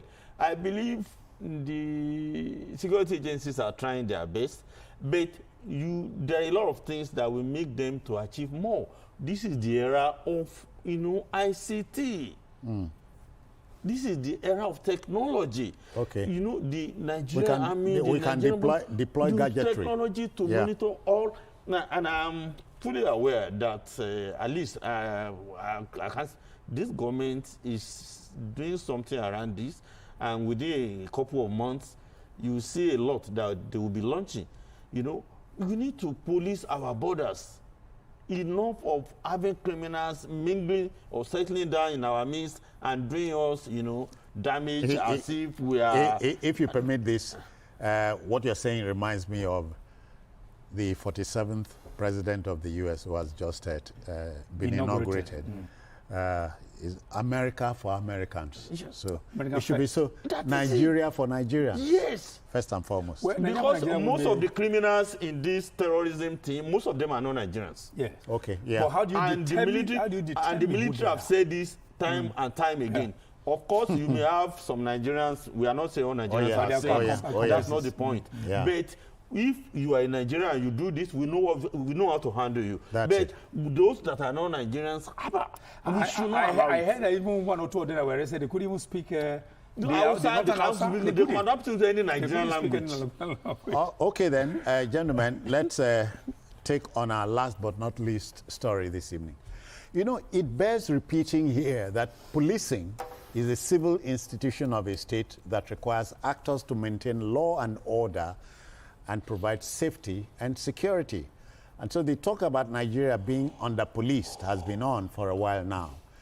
Inspector General Kayode Egbetokun has let it be known that a total of 10,000 police constables recruited last year are to be posted to their states of origin for community policing. At the passing out parade, which took place at the police training school, Bauchi, the new constables were intimated with their new assignments. Meanwhile, the Police High Command has expressed the plan to recruit 30,000 constables every year over the next few years. Mr. President has already approved the plan. We are slowly getting there, Adekunle. Won't you say? Yeah, slowly getting there. I don't think so anyway, but we are doing something. During the administration of Muhammadu Buhari, it was also this idea of getting 10,000. Remind me, let's say 10,000. Divide 10,000 by 36 states and Abuja, so that's 37. So, I worked it out, yeah. I said I worked it out. You have done the mathematics. I've done it. So, it's okay. It's a good thing, but just like a drop in the ocean of what meaningful impact will it make. But when you said you want to be doing it, 10,000, 13,000 every year. No, 30 until it is done. Yeah. You know, we had promises and promises under Buhari. I did to the and because when you look at Nigeria, Nigeria is thoroughly under-policed. And yes, it is. And, you know, this idea of state police has literally died. Nobody seems to be talking about it the way we were talking about it in the past. You see, if you allow state government but the debate continues. And where the debate continues, and the problem escalates. The propriety, that is the problem correctness. Escalates. We just discussed about insecurity, you know, and with the Lakurawa thing. Most of the state governors will not permit such things in their state when they are fully in charge of their security, not in chief executive or chief security officer, you know, on paper. You get what I'm saying? Yeah. Of course, people are afraid that they may use it to harm their political enemies. Of course, that is also there. But the truth is, we are a democracy, we are a federalism, we have examples to cover, to copy. We don't need to reinvent any wheel. The federal government is we can polish the wheel. We are not reinventing it. 10,000, but we can do 30, please. The one we have is 10,000, not 10,000. Yeah, they have just. And those are the ones they are being. You know, I don't hit, you know, a bushmeat that is not good. Let's talk about the one that is in the pot. So 10,000, they would be deployed, you know, into their various states of origin. Remember the crisis or the controversies that broke out when many people were claiming to be Lagosians. You realize that people that have been posted to some other states are not projects. Nigeria is a very peculiar country, honestly. So you remember, if you want to do an investigation on this, you will be shocked that those are state of origin. They are only looking for work. Wow. They love their country. They want to work. They will take Musa to Oma. No. But let's go back there. Yes. When the white man quit our country in 1960, they bequeathed to us a mobile police force. It was a national police. We inherited it. A national police. No, we inherited the police, but the force yielded to the vagaries of the situation in our country. Yeah. Don't forget the Western region, the Northern, all of them, they had their police. Yeah. Remember? Yeah. In the first republic. They had their constitutions. They had so many things. You get what I'm saying? But now, what you have as states, are they really states in the federal system as they should be? So, but let's leave that debate and discuss what is the name. It is a good thing. The police will be here to monitor how they are deployed and the effect they are having. You know, we always have something from the police, the VIPs taking the large chunk of the Nigerian police. It's just personnel. You know, if you are, as long as I don't know, can pay, as long as you are wealthy or you are popular, you know, you are a VIP or you are a celebrity. Okay, you have policemen you are popular, posted to you. No, I'm not popular. I'm not a celebrity. I'm not wealthy.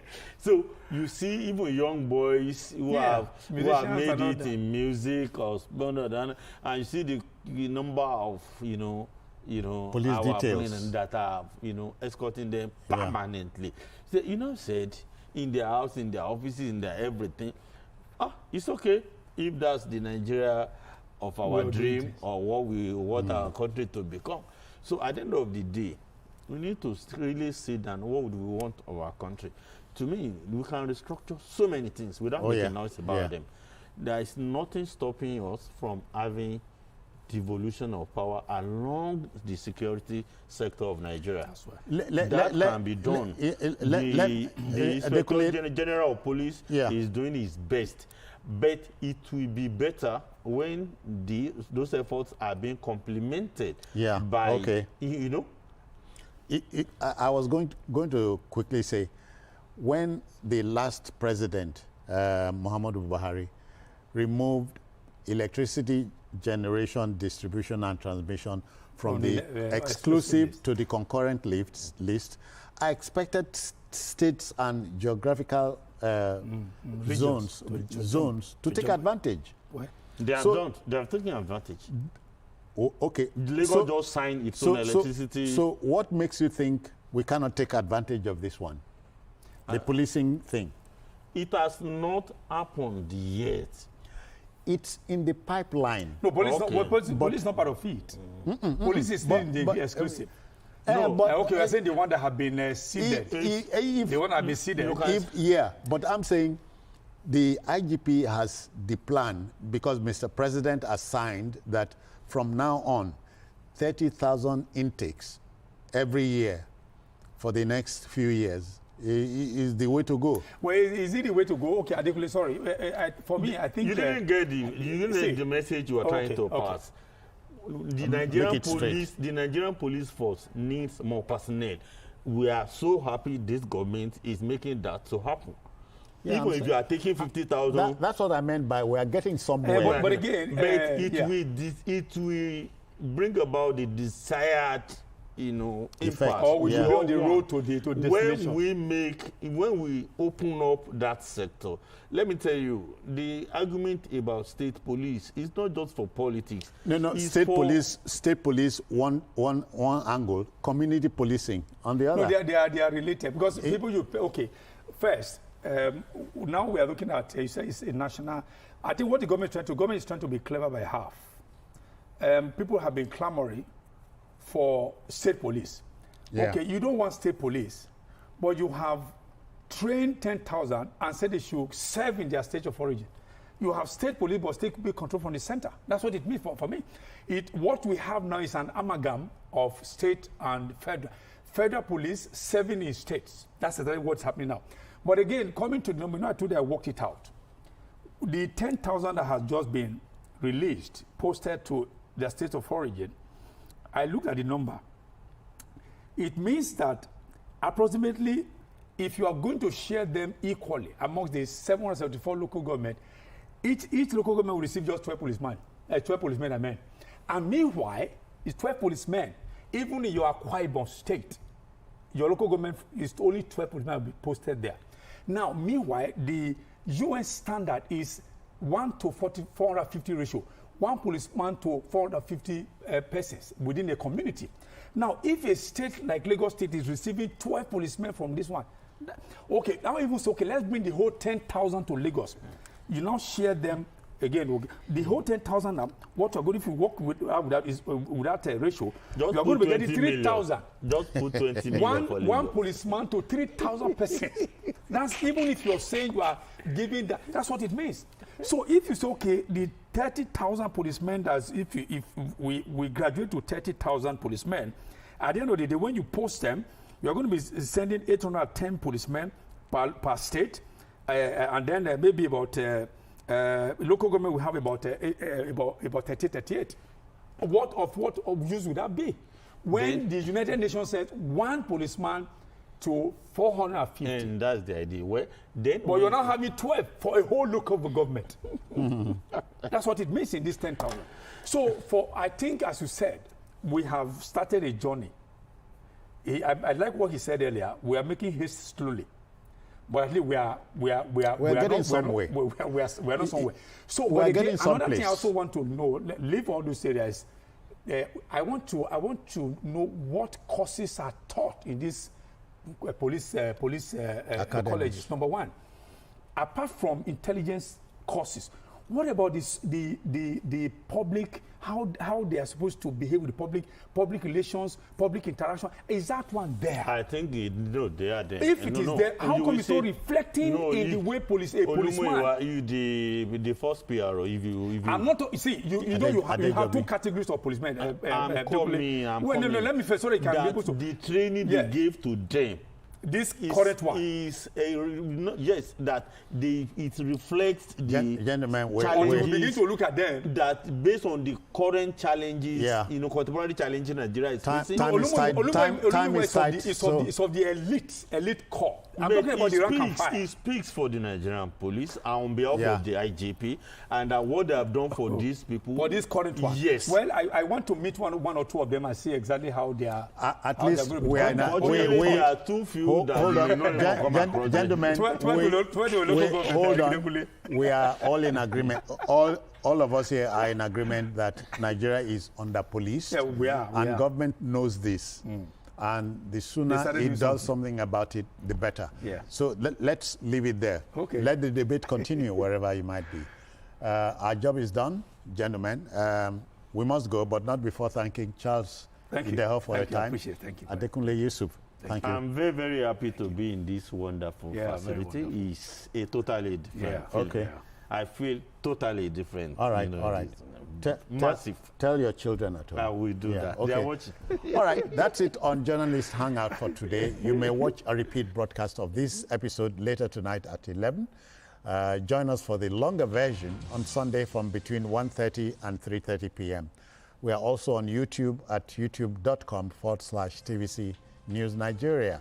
I expect team captain BKO to return over the weekend. I am Citizen Jones Hussein. Bye-bye for now, and bless you. Bye-bye now.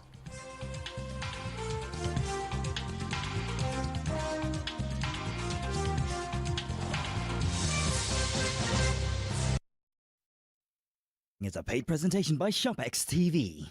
It's ShopX Bonanza time. ShopX TV is thrilled to offer an exclusive giveaway of up to 30% on the amazing CookX Air Fryer Oven from now till January 31st, 2025. Our incredible CookX 10-in-1 Air Fryer Oven that makes all the amazing fried food you love with 80% less fat normally retails for 299,950 naira. But call the number on your screen now and get it for just 199,950 naira, which is a whopping 100,000 naira off. Amazing! The incredible 12-liter oven that offers 75% more space for cooking than traditional air fryers. Stay tuned and learn about the amazing free bonus items included with the CookX Air Fryer Oven. Say goodbye to unhealthy, greasy food and hello to nutritious, delicious meals. Its easy-to-use digital display and preset cooking functions take the guesswork out of meal preparations. The CookX Air Fryer Oven is a 12-liter powerhouse that can fit a whole chicken and feed the entire family. Air fry chicken, corn, and tasty fish, and all made with little to no oil. Here is exciting news. You can air fry rotisserie. Regular rotisseries have no airflow. It's crisper on the outside and so much juicier on the inside. The CookX Air Fryer Oven replaces a deep fryer, a rotisserie oven, a dehydrator, an oven, a toaster oven, and a microwave. It features a state-of-the-art touchscreen with 10 presets.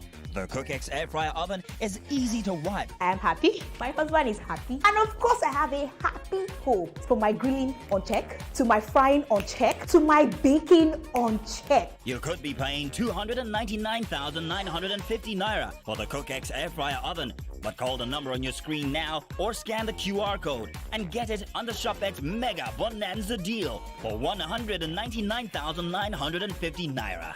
The CookX Air Fryer Oven comes with a drip tray and a grill tray. But wait, there's more. If you order now, you get not one, not two, but 3 bonus items valued at 50,000 naira for free.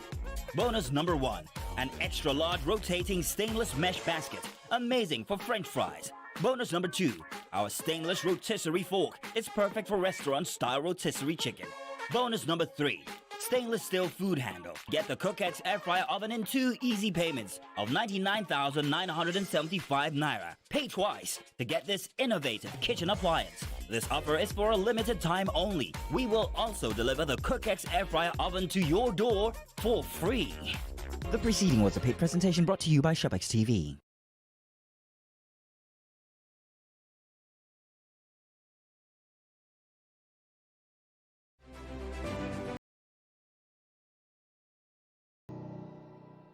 I'm Miriam Lunge. I'm a passionate environment advocate and a published author. I am the founder of Celebration, a businesswoman, and a fashion icon. I am a wealth coach and a real estate developer. I am Amako Arakwe. I'm a corporate commercial lawyer and an entrepreneur. Barkamu da warhaka. I am Ramatu Shehu Oyibo, an entrepreneur and a business coach. I am the voice of an average Muslim woman, an hijabite, and a lawyer. I am a polymath and a serial entrepreneur. I am Murayo Afolabi Brown, Managing Director, TVC Entertainment.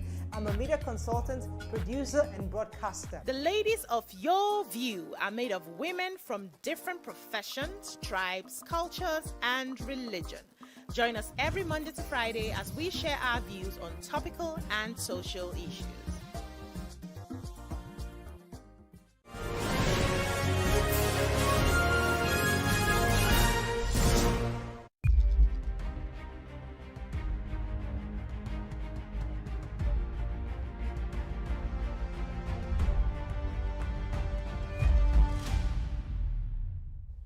Welcome to Beyond 100 Days. I am Abosedi Adeniraduremi. On the program today, we'll take a critical look at the Nigeria Customs Service, which generated 6.1 trillion naira revenue for the year 2024. Join the conversation on X at TVC News NG. Use the hashtag Beyond 100 Days. Before we get into that discussion, let's bring you some updates on major happenings across the country. And we'll begin with an update regarding the rescue of the wife of a retired Assistant Inspector General of Police, Hakeem Odumosu. That's Folashade Odumosu. The Inspector General of Police, Kayode Egbetokun, has ordered operatives to go after the fleeing suspect in connection to the kidnap. This follows the arrest of 2 suspects by operatives of the Lagos State CP Special Squad. According to a statement by the Force Public Relations Officer, Olumuyiwa Adejobi, the suspects were arrested in the early hours of today on their way out of Lagos State. Upon interrogation, they confessed to the crime, saying they belonged to a gang of 4, 2 of whom were recently killed. 2,250,000 naira cash was recovered from them, which was part of the ransom requested from the Odumosu family. The police also recovered locally fabricated rifles and live cartridges. The IGP commends the police operatives for their gallantry in apprehending the suspects and encourages them to maintain this high standard of competence in the fight against crime. Next, let's take you to Kwara State, where the family of 35-year-old Olatunde Jimoh, who was allegedly killed in police custody, is appealing to the Inspector General of Police to transfer the case out of the state. They say they do not have confidence in the State Police Command to serve justice to the erring police personnel. Addressing a press conference in Ilorin, convener of Justice for Olatunde Jimoh, Olabi Olumuyiwa Tayo, also demanded the immediate release of the autopsy result to the family and to charge the perpetrators to court. They accused the Kwara State Police Command of trying to manipulate results and change narratives regarding the cause of death. They also asked Governor Abdurrahman Abdulrazak to intervene in the case as the Chief Security Officer of the state. We call the attention of the Inspector General of Police to what is happening in Ilorin as the case was taken away from the table of DCCID, who instructed to conduct the investigation of the case of Olatunde and later redeploy him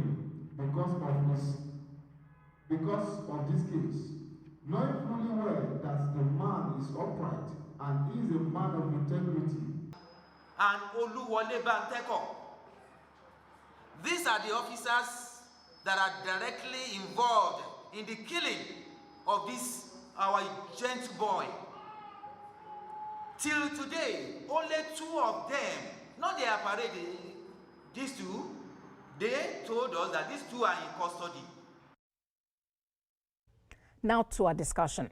Comptroller General of Customs, Adewale Adeniyi, says 2024 revenue marks a remarkable increase of 2.9 trillion naira compared to the 3.2 trillion naira recorded in 2023. The Comptroller General explained that the total revenue collected in 2024 comprises 3 major components: Federation accounts, 3.6 trillion naira, non-Federation accounts levies, 816.9 billion naira, and value-added tax, which amounted to 1.6 trillion naira. The NCS also received a commendation from the World Customs Organization for its 74% revenue growth over the previous year. Beyond this, the NCS confirmed the appointment of 1 Deputy Comptroller General and 8 Assistant Comptrollers General. It also approved the promotion of 4,291 junior officers. But how exactly is the service fighting the issue of porous borders, arms bearing, and unwholesome activities along the borderlines? Those are some of the questions we seek to get answers to today. And joining us is the National Public Relations Officer and Assistant Comptroller of Customs, Abdullahi Mewada. He joins us from Abuja studio. Good to have you join us on the program. 6.1 trillion naira revenue generated in 2024 is not a child's play. Tell us what you have done differently. Well, thank you very much for this opportunity. Nigeria Customs Service have recorded a history in terms of revenue collection, and we have collected a sum of over 6.1 trillion naira, an amount that is historic. In the last over 100 years of the existence of the Nigeria Customs Service, we have not collected such amount. Now, the reasons behind the success, this success story we are dishing out today or to you is one, we need to have a motivated workforce. Human resource is very important and very critical to the success of every organization. And if that human resource are well motivated and they have the right training, they have the right skills to collect the revenue, definitely there will be minimal leakages in terms of revenue collection. I think one of the reasons why we recorded this success story is the workforce that are motivated to collect maximally on behalf of the federal government of Nigeria. Secondly, in terms of the issue of human resource, we will also dwell at the capacity building of officers. We are very intentional about training of officers to meet with the best practices in the area of customs operations, both in revenue collection, in trade facilitation, as well as suppression of smuggling. That is also another very critical area. Then another area we have done differently in terms of its engagement, stakeholders engagement, and the effort of collaboration. The coming of the Comptroller General of Customs as the CGC of Customs shows 3 broad areas: collaborating with stakeholders, issue of innovation, and issue of consolidation. Somebody somewhere have done something very significant, and we need to consolidate on that, to improve on that, and that improvement translated into the success story we are recording. Now, in the area of stakeholders engagement, if you realize the last year World Customs Organization celebrated customs and have a theme for 2024 to talk about customs engaging with traditional and new partners for a purpose. So which means our engagement with traditional stakeholders, our engagement with new partners have really revamped our revenue collection. You can see in the area of collaborations with government agency, collaboration with private sector, as well as international collaborations has yielded more revenue collection. All right, Mr. Mewada, and it is a new year. What is the Nigeria Customs Service doing for importers and exporters as the federal government targets increased revenue generation? Well, I have said this in different arenas where I find myself that customs always sits on 3 tripods, and we must be effective in those 3 responsibilities. And the way this camera that is standing before me is standing on 3 stands for it to stand well, so also customs administration all over the world. We cannot effectively collect revenue if there is no effective trade facilitation. And we cannot collect revenue if our borders, that is sea, land, and air, are porous. And our borders are not effective in terms of manning these borders, in terms of movement of consignment and so on, without proper control, border control. So I think Nigeria Customs Service will succeed because of looking at those three broad areas. All right. In 2025, we are looking forward to a year of consolidation on our previous gains. It's not an avenue for us to rest on our oars. All right, we are going to be very intentional. I hear you, Mr. Miwada. And talking about the intentionality, you know, the Nigeria Customs performs several roles, including trade facilitation and revenue generation, just like you have mentioned. But what we hear mostly is revenue generation. At whose expense is this? Because Nigerians are complaining that they can no longer buy Tokumbo automobiles, for instance. Meanwhile, new cars are very expensive.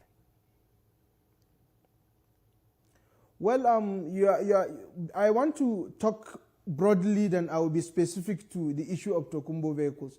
I think the revenue collection on RoRo vehicles, that's what we call RoRo vehicles, vehicles that are non-containerized vehicles, is very, very infinitesimal compared to the revenue we collect packaging in terms of so many value addition.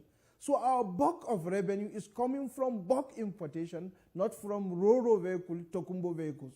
So basically, we believe trade facilitation is very important. That is why we have rolled out schemes such as Authorized Economic Operator Program. We feel if you are a compliant trader, we are going to give you a VIP treatment. We are going to give you preferential treatment so that you can move your cargo faster than non-compliant trader. We have to give you dividends for compliance. So those are what we are doing to make sure that those who are out to do legitimate trade get value for being legitimate, for doing the right thing. I hear you, Mr. Miwada. Tokumbo vehicles are expensive. Yes, they are expensive, and you know, I really want us to talk about. If you are aware, yes, I want us to talk about your question. Okay, please quickly get to that, please. Tokumbo vehicles, and I want to be very specific about it.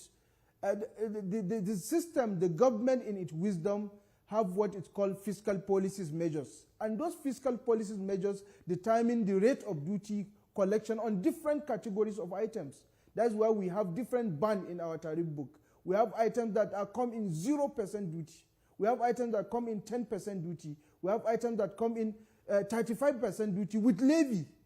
So if you see an item having 35% duty with levy and so on, then which means the government is intentional about its fiscal policy. We have a national automotive policy.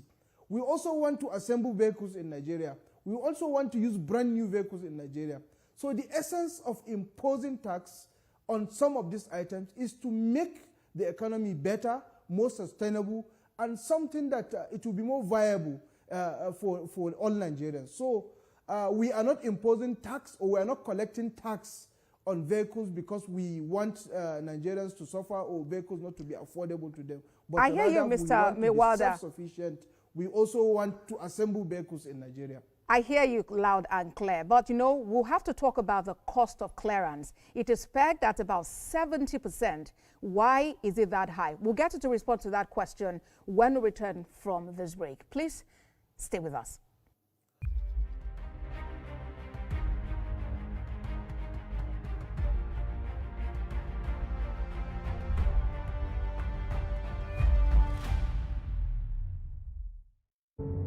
Doubt and fear doesn't occur at the canvas, it shows in the canvas. It shows the conation of raw earthen material slabbed, stroked and molded at a pace provided by the doubt and fear. Every move way in the struggle of one to the other, merging the past to the present, brushstrokes of colors seen but not known. For when the wailing stops, the pieces settle down in abject beauty erected for a century of a century. Speaking, advocating, protesting as the arts are meant to be.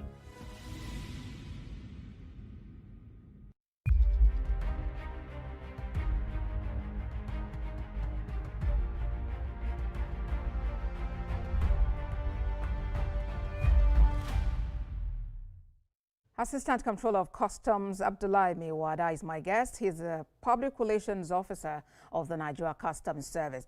Mr. Miwada, before the break, I told you we're going to talk about a critical issue, which is clearance fees. you know, as it is, it's pegged at about 70%. Why is the figure that high? Well, as I explained earlier, if you look at different bands in our tariff, we have what is called common external tariff. We have different bands. We have different rates of duty. And each category of item, there is an imposition of a particular ad valorem, that is percentage rate of duty that is imposed on that particular commodity. Now, if you are importing some categories of items that requires manufacturing, maybe medical equipment, maybe some agricultural inputs, those categories of items come in under 0% levy. We have items that are imported as CKDs or SKDs, semi-knocked down or what you call completely knocked down. Those items, when you bring them into Nigeria, those items you are going to add value or you are going to assemble. There will be some element of manufacturing or assembling on those vehicles. So on those items, it could be vehicles, it will be other items. The imposition of duty on those items is barely 10% duty. Now, when you are importing Tokumbo vehicle or brand new vehicle, the government in its wisdom decided to say it's imposing duty and levy on those vehicles so that those who are importing CKDs, SKDs, in order to assemble or to manufacture in Nigeria, will be able to compete with those who are bringing in fully built vehicles. That's the essence of fiscal policy. But our role as an agency of government, we are responsible for implementation of these policies. We don't design rate of duties. We don't determine what will be the rate of duty of each item. It is a product of fiscal policy by the government.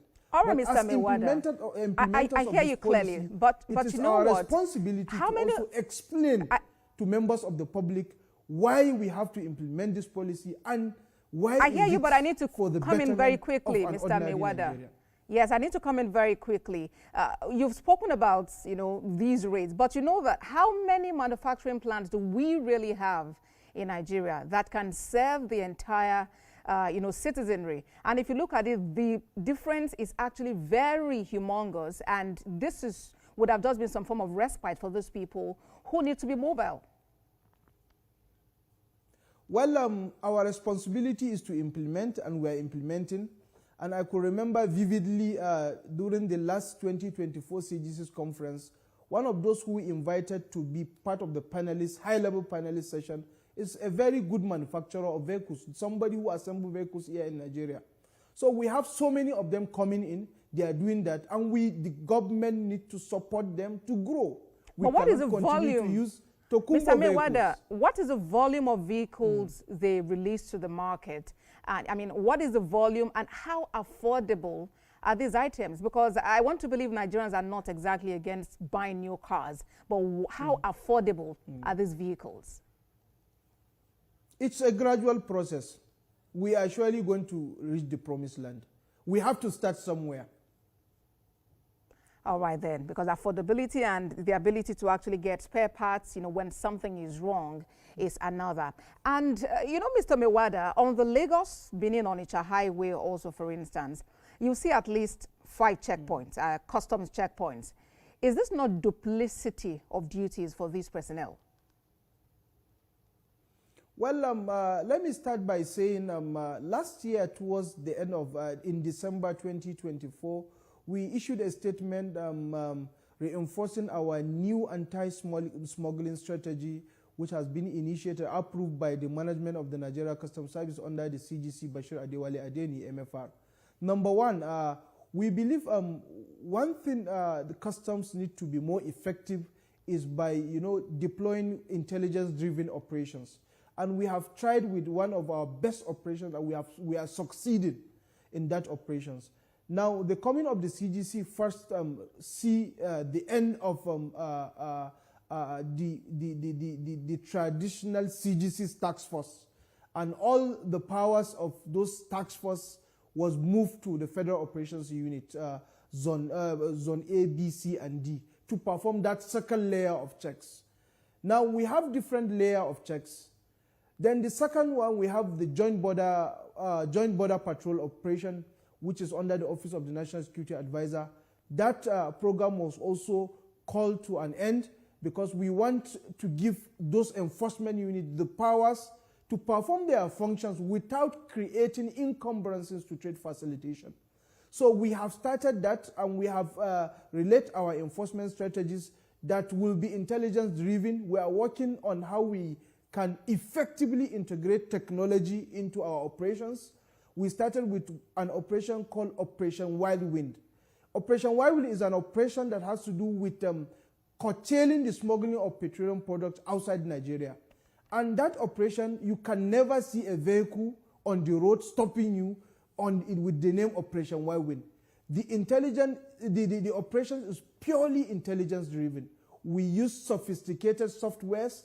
We monitor the movement of these cargoes. We also use collaboration with NMDPRA and so on to provide the tracking of all petroleum products across the country. And with that, we have succeeded in intercepting thousands, millions, thousands of petroleum product intended to be smuggled outside the country at various regions within the country. It could be in the northeast, it could be in the northwest, it could be in the southwest, it could be in the south. In so many places we have done interception. So our operations are going to be intelligence-driven. Intelligence-driven. That is critical because, as it is also, we hear reports of customs personnel doing their jobs, which is something you've also spoken about, but we still find containers on our roads, containers containing these items that should not have even left the port.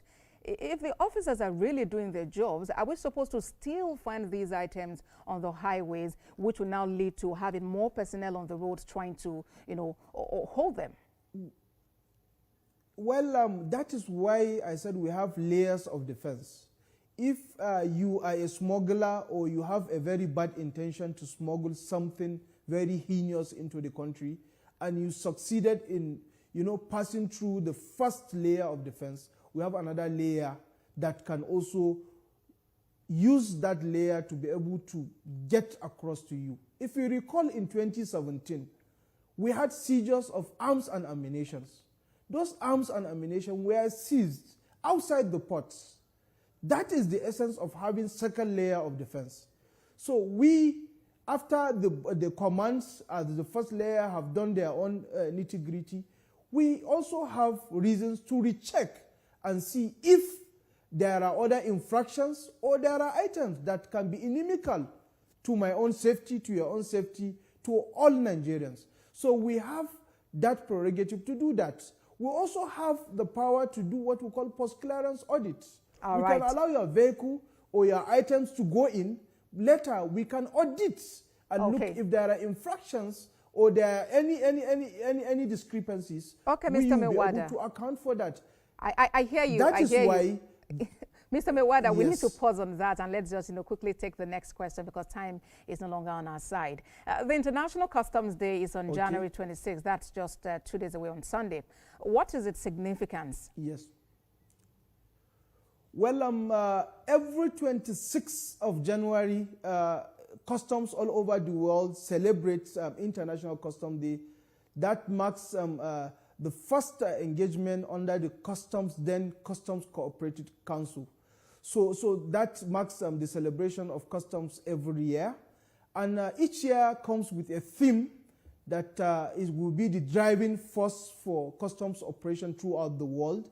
Customs is connected. We have a coinage called Border Divides and Customs Connect. So we are connected all over the world, and we have standards in which we operate as customs all over the world in terms of all different segments of our responsibilities. This year, we are also, it's the same, we are celebrating International Customs Day. If you are aware, last year, we celebrate collaboration, customs collaborating, customs engaging with traditional and new partners with purpose. And the CGC's conference in 2024 dwell on that theme. Now, this year, we are looking at another area that has to do with customs delivering on its commitment to what? Efficiency, security, and prosperity. This will be the theme for the 2025 International Customs Day celebration. Now, what are the issues of, what are these commitments? One, we said efficiency. What entails customs is efficient? Custom that is efficient is custom that has the ability to effectively facilitate trade. And facilitation of trade entails simplification, standardization, automation, and harmonization of customs processes and procedures. And if time permits me, I will be able to explain all those elements in terms of what we are doing. But I'm sorry, time really would not permit us to go into all of the details, Mr. Mewada. But, you know, it's almost here, and I'm sure that you and your colleagues would have a great time and, you know, would also continue to share your success story. National Public Relations Officer and Assistant Controller of Customs, Abdullahi Mewada, thank you very much for your time on the program. Thank you very much for this great opportunity. Well, that's our program today. Watch a repeat broadcast at midnight and at 6 a.m. I am Abosedi Adeniraduremi. Bye for now.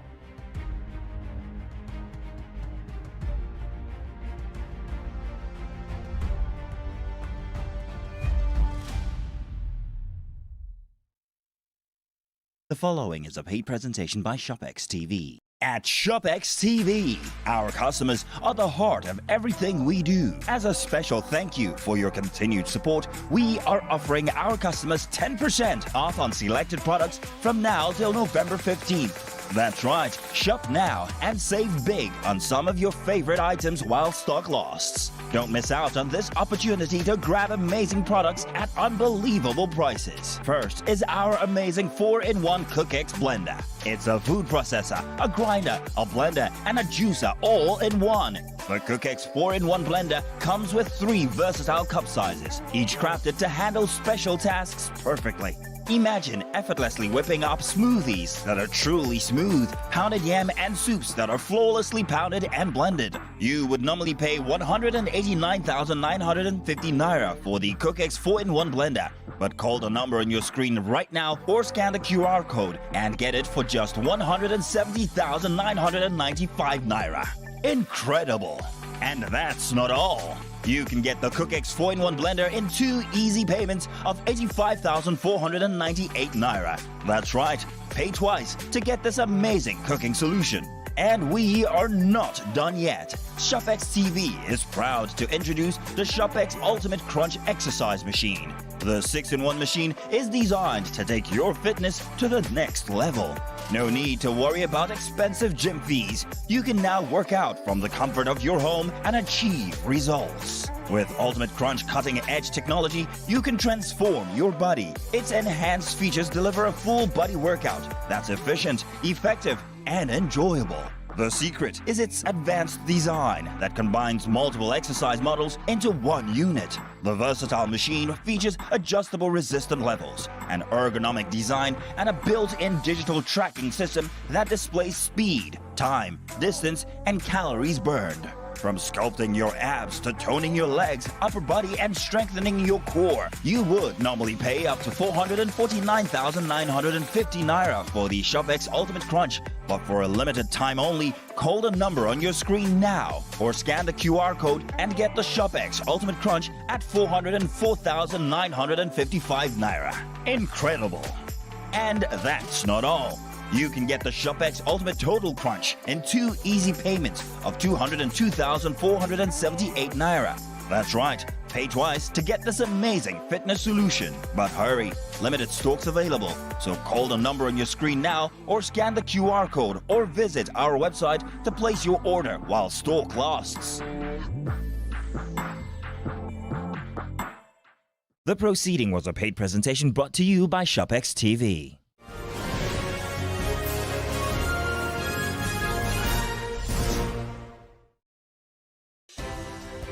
At TVC News, wherever the big news story is happening, we're geared up to break it. TVC News, first with breaking news.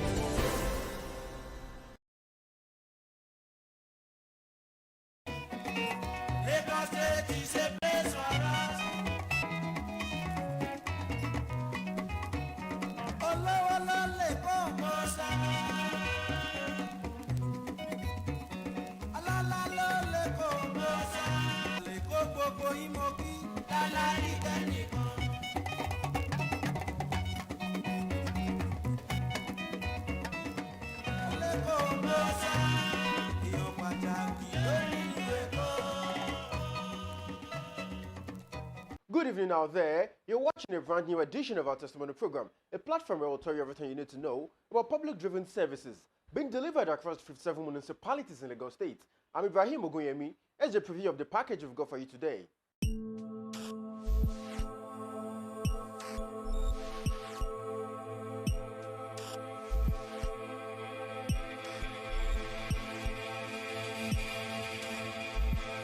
The Nigerian Institution of Environmental Engineers recently hosted a public lecture in honor of Engineer Muhyiddin Akinsoya, a retired permanent secretary of the Office of Drainage Services, Lagos State, who was celebrating his 70th birthday.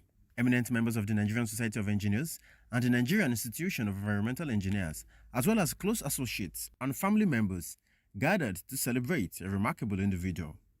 The chairman of the Nigerian Institution of Environmental Engineers, Engineer Nureni Ogunyemi, praised the celebrant for his immense contributions to the growth and development of environmental engineering in Lagos State, highlighting his notable achievements. It is indeed a great pleasure and honor to welcome you all to the 78th birthday anniversary through 2025 second annual public lecture in the honor of Encyclopedia of Drainage Network Lagos State, our father, Engineer Muhyiddin Akinsoya. The permanent secretary of the Office of Drainage Services, Adegbite Mahmood, outlined the comprehensive plans of Lagos environmental engineers to tackle drainage challenges and minimize flooding in the state. Between 1950 and now, and 1970, that Engineer Akinsoya and co started drainage. Of course, one of the achievements they made, the very first thing they made was to look at how do we go about solving the drainage problem in the state. So, in their own wisdom, they started what we call drainage master plan for Lagos. And that is what we have been implementing up till now. And again, if not for the visionary agenda of Engineer Akinsoya and the others, we wouldn't have anything called drainage.